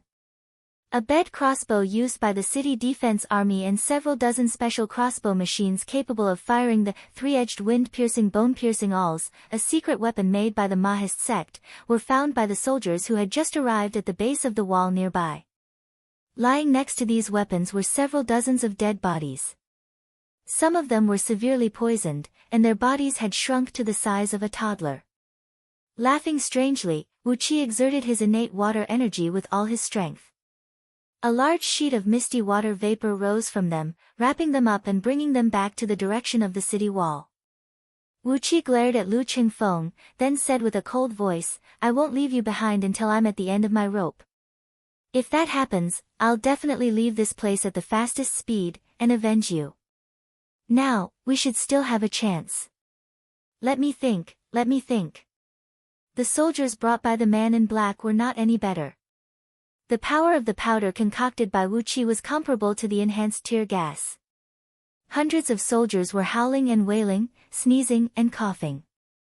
They were in a complete mess. Their eyes were burning with a severe pain, and tears were rolling down their faces uncontrollably. Their eyes were all red, and how could they still pursue those involved in the case? Those who lived in the inner city were all the nobles and princes of Great Yan dynasty. These captains were afraid that someone would intrude into these courtyards and alert the nobles. As they were on duty tonight, this was not something they could afford. Using chili powder, they took down the dogs that were tracking them, and using water vapor to block the eyes of those sky-patrolling eagle guards, as well as the fact that all of them had the cultivation base of Xiantian realm, Wu Qi and his company came to the city wall without any trouble. Lu Qingfeng wiped off the rainwater from his face and said in a low voice, "I'm afraid we won't be able to leave this place." Looking at Lu Qingfeng, Wu Qi shook his head helplessly and said, "I'll try my best." Since he was going to use this trick, why did he still try so hard to escape just now? From his nose to his lungs, a ball of raging flame was burning fiercely. The man in black rolled and struggled for a while, then fainted from the impact. Mixed with the aura of innate water gang, the water vapor also carried a bit of mystery. High up in the sky, a few sky-patrolling eagle guards of scouting office widened their eyes. They kept activating the innate ability of the spirit bird's soul essence, but no matter how hard they tried, they could not see through the water vapor that Wu Qi had rolled up. Abruptly, the man in black let out a miserable howl. The thin, yellow dog shadow behind him raised its head towards the sky and let out a few soundless howls. After twitching for a few times, it quickly shrank back into the body of the man in black. The man in black robe howled out, covering his nose with his hand and rolling on the ground. A faintly discernible barking sound came from afar. A few black-clothed men, whose bodies were wrapped in a faint yellow light and had a strangely shaped shadow of a dog floating behind them, rushed to the scene of the crime as fast as lightning. They sniffed the air carefully and sniffed the scent left behind in the surroundings. Then, they quickly led the large group of soldiers down the street. Under the eyes of these men, which were emitting a strange gleam, although it was a pitch-black night, although it was a stormy day, they could still clearly see even a grain of sand on the street. In those luxurious mansions, even the sentries and guards hiding under the bushes could not escape from their divine eyes, which could penetrate 10 feet deep into the ground. Lu Qingfeng was frightened by Wu Qi's loud shout, and his body trembled. He rolled his eyes and glared at Wu Qi. Vaguely, he saw a man in black robe coming from behind, sniffing his nose and bringing a large group of soldiers with him. Not far away from him, a couple of men with shadows of wind-breaking wolves behind their backs were seen flying at top speed. Suddenly, a few huge blue shadows shot up into the sky from a corner of G City.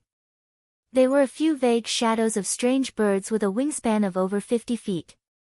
Within the belly of these strange birds, a few men of scouting office, clad in black soft armors, were shooting out a 1-foot-long blue gleam from their eyes, scanning the area underneath them in a strict manner. The thin yellow dog was a famous dog in this world, the 100-mile sniffing dog, who was born with a very developed sense of smell. After fusing with the soul of the thin dog, this man in black had a very developed sense of smell, and his nose had become very sensitive and fragile. Wu Qi took out a powder mixed with dozens of spicy spices, especially 3 of the strongest wild pepper, and threw it out. The man in black bore the brunt of the powder and took a deep breath. With a strange smile on his face, Wu Qi took out a couple dozens of local spices from his storage bag, which he had collected in Little Meng City. Among them, there was a kind of chili that could make one spit fire, and star anise cinnamon that could make one faint. The natural energy in this world was many times denser than the earth, and the efficacy of all kinds of spices produced here was also many times stronger. Using lethal weapons in G City, and even activating the city defense mechanism in an alleyway, no doubt, this was a big case.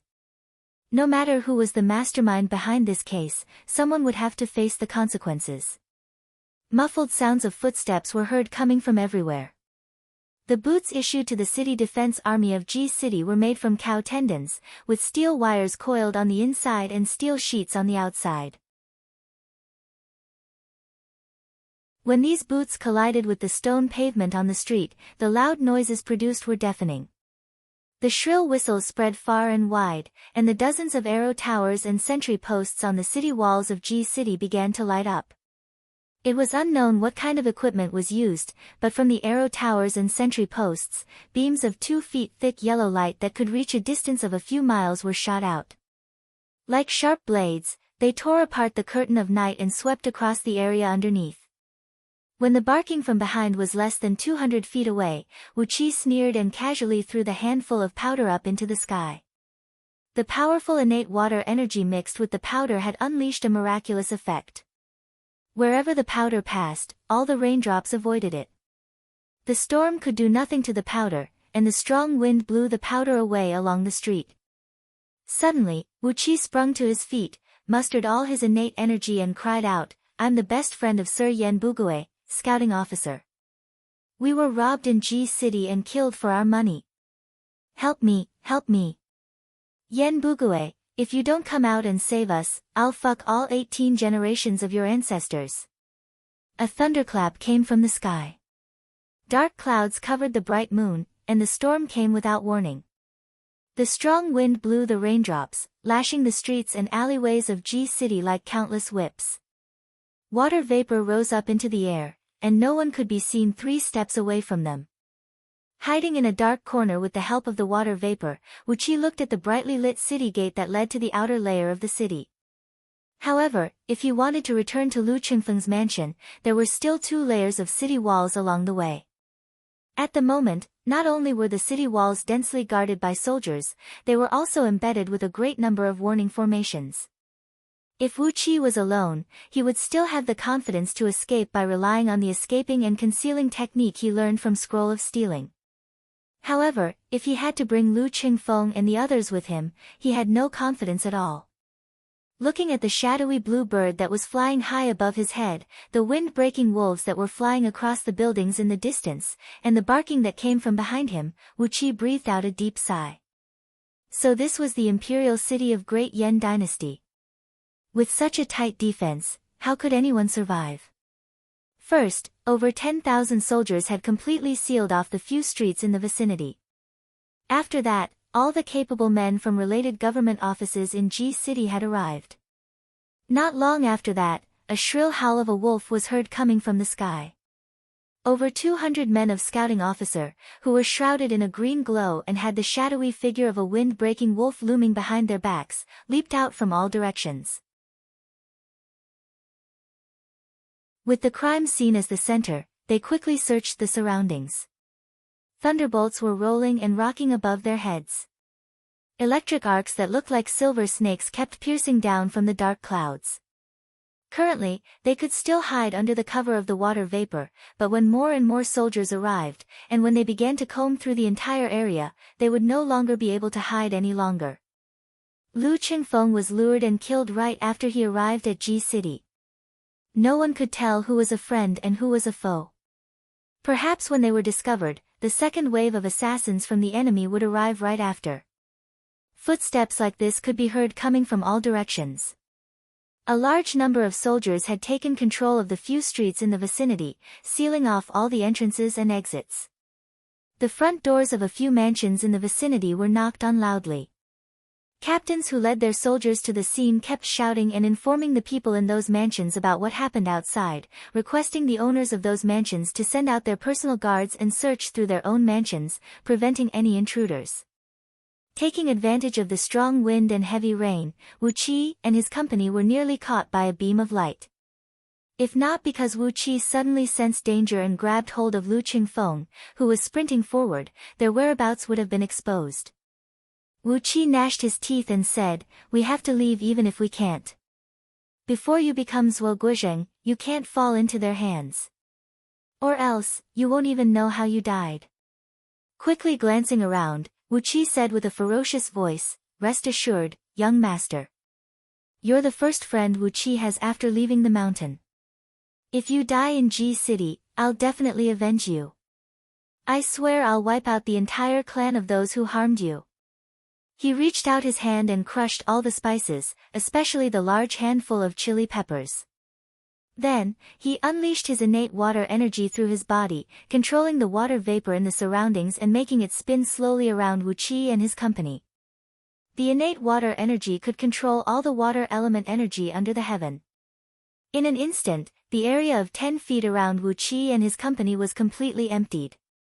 With great effort, he kneaded the spices, and in just a short period of time, he had produced 7 to 8 kilograms of mixed powder. Even though the weather was extremely bad, it seemed like these men in black could still capture some insignificant aura amidst the wind and rain. Clearing his throat, Lu Qingfeng looked at Wu Qi with a slightly bleak expression and said, "Wu Qi, if you have the confidence, just run back alone. I'll take the risk. Those who want to kill me can't really bribe all the city guards of G City, can they? If I don't die, that will be the best. But if I do die, just avenge me." Lu Qingfeng gazed at Wu Qi with a hidden bitterness, sighed and said, "Thank you for avenging me. But can you give me some good news? For example, can you bring me back safely?" The barking from behind was getting closer and closer. The aura of Wu Qi and his company had been captured by those men in black. Wu Qi sneered and said, "It seems like these beast warriors are able to borrow the soul essence of wild beasts and unleash their innate ability to the maximum. What is the weakness of a dog?" Once again, he couldn't help but feel a ball of anger rising in his heart. With such a tight defense, they could still play an ambush. If not for the fact that all 4 of them were Xiantian experts who had concealed their aura of Xiantian realm using aura-concealing talismans, they would have been killed by those men when they were caught unprepared. How could the public security of G City be so bad? At this moment, a heavy rain was falling from the sky, and the power of innate water energy had increased by 3 times in this heavy rain. Wu Qi's voice was louder than the rumbling of thunder, rolling and spreading over 20 miles away.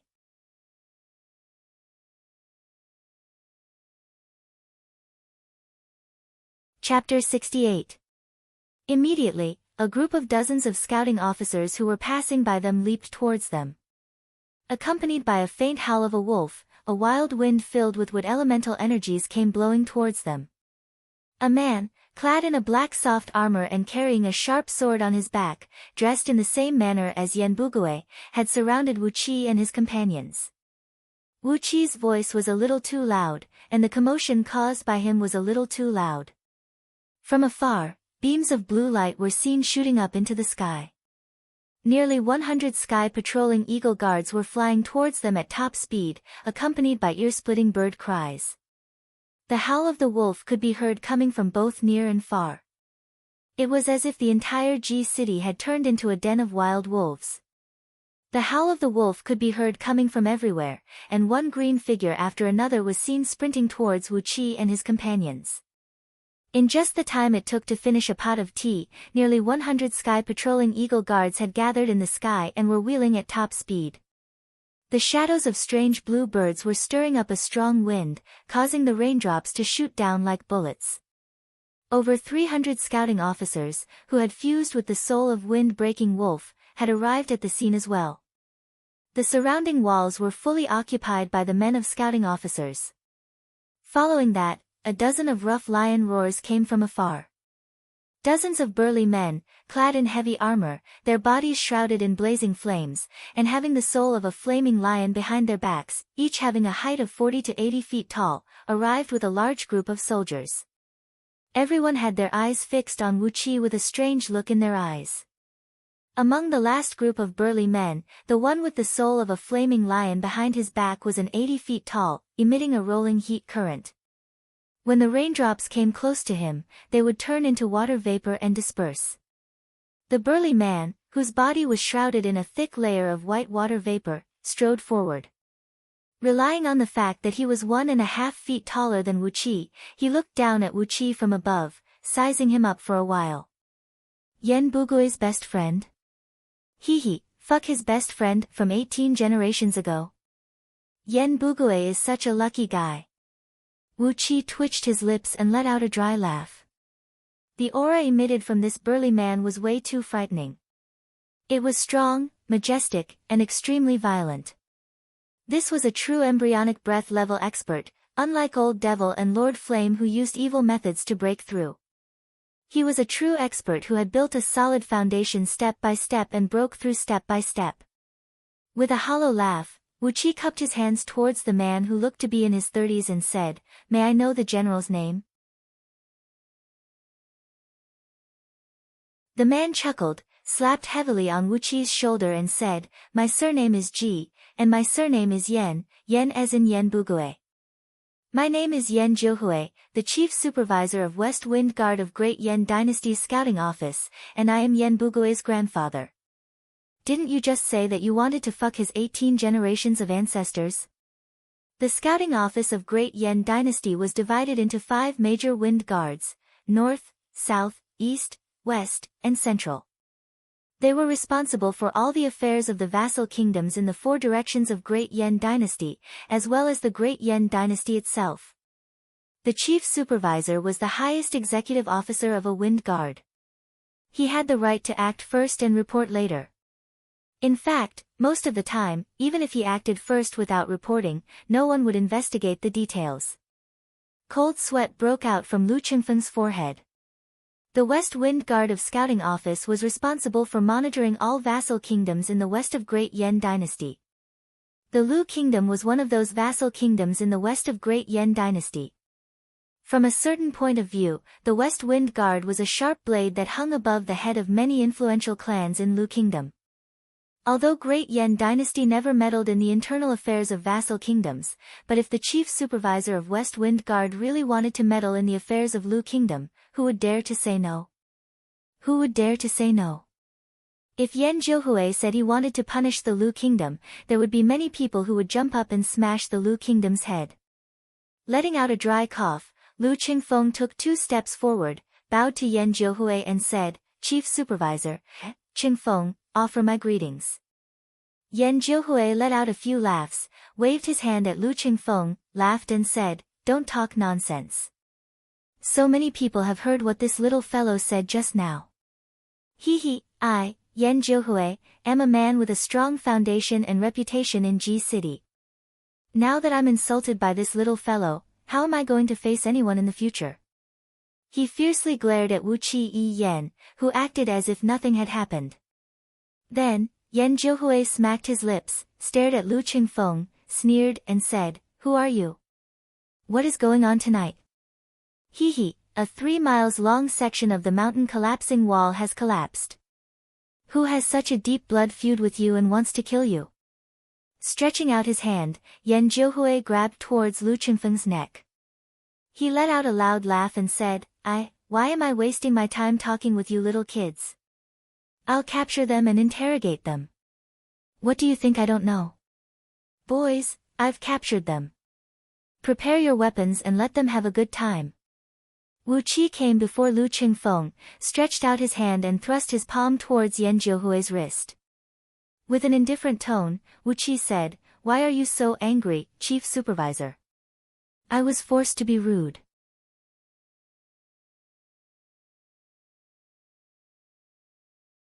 Yen Bugue smiled at Lu Qingfeng, then said with a deep voice, "I've just received the news that the imperial family court, Duke Yuxian, is coming here with Mistress Ruyang." Upon hearing Yen Bugue's words, Yen Jiuhui's expression turned extremely strange. He gave Lu Qingfeng a glance from head to toe for a while, then suddenly turned to look at Wu Qi and sneered, 18 generations of ancestors? Ah. 18 generations of ancestors. Yen Jiuhui sneered for no reason, then cried out with a deep voice, "Why did you only know about this news now? Someone has mobilized the military bed crossbows in Ji City, and even used the wind-breaking bone-piercing awl, which is specially used to target Xiantian warriors. Why didn't the imperial family court report about this? They even used the mountain-crushing wall, just to kill Lu, young Master Lu, who is so bold to do that?" Yen Bugue bowed at Yen Jiuhui, smiled bitterly and said, "The bed crossbows were mobilized from the 4th Battalion of Yellow City Defense Army. Who is the one behind this? The thread has been cut off. The treasurer who was in charge of the ordnance of the 4th Battalion had just died in the bed of his concubine. And the news about Mistress Ruyang paying a secret visit to Duke Yuxian has been blocked by someone. I just received this news just now. The faces of Wu Qi, Lu Qingfeng, and Yan Jiuhui changed instantly. Wu Qi gave Lu Qingfeng a look, while Lu Qingfeng shook his head with a gloomy face. On the other side, Yan Jiuhui sneered and said, "Very well, someone even dares to tamper with the information in the imperial family court. Who is it?" Yan Bugui coughed lightly, then spat out a name, Qin Qingshui. Yan Jiuhui's face turned even uglier. He stamped his feet, sneered, and said, "He is really unscrupulous. Does he really think that no one can control him?" Before his words could fade away, someone had already answered with a shrill voice, "Yan Jiuhui, don't tell me that the unscrupulous man you mentioned is me?" A series of rapid footsteps was heard. A middle-aged man, who had a face like a donkey, and was only 2/3 the width of a normal person, and looked as skinny as a cleaver, was swaggering towards them. Amidst the raging storm, this man was clad in a very loose white robe. The robe was fluttering in the wind, as if it could bring his skinny and scrawny body up into the sky. This man was Qin Qingshui, the chief supervisor of the Central Wind Guard of Great Yan Dynasty's scouting office. He was in charge of all the scouting office in all the territories directly under the jurisdiction of Great Yan Dynasty. At the same time, he had a certain degree of supervision over the East, South, West, and North Wind Guards of scouting office. Qin Qingshui's white robe was flapping noisily due to the strong wind. Arrogantly, he pointed his finger at Lu Qingfeng, sneered, and said, "This man is suspected of murdering the hostage of Xian Kingdom, Taba Qingye. Somebody, bring him and all his accomplices back and interrogate them. Find out how they got their hands on the bed crossbows and bone-breaking awls from the army. We have to find out who is the one who colluded with him, giving him the courage to commit a crime in Ji City." Lu Qingfeng stared at Qin Qingshui with great surprise. With a stern voice, he said, "Your Excellency, it was me who was ambushed and killed." Qin Qingshui rolled his eyes, shook his head and sneered, "What a joke. Do you think I'm blind? Obviously, it was you who colluded with the scum of the army, setting up an ambush to assassinate the hostage of Xian Kingdom. Somebody, capture this fellow and all his accomplices." Wu Qi knitted his brows into a tight frown. This Qin Qingshui was here for Lu Qingfeng. On the other side, Lu Qingfeng had his eyes fixed on Qin Qingshui. He had no idea why this man was targeting him. Yan Jiuhui's eyes went wide, then he cried out with a deep voice, "Qin Qingshui, things are not like what you said." He stretched out his hand and stopped the large group of men behind Qin Qingshui. Qin Qingshui tilted his head up and stared at the dark clouds and lightning bolts in the sky. With an indifferent voice, he said, "Yan Jiuhui, don't you forget that this is Ji City, and I'm the chief supervisor of Central Wind Guard of Scouting Office.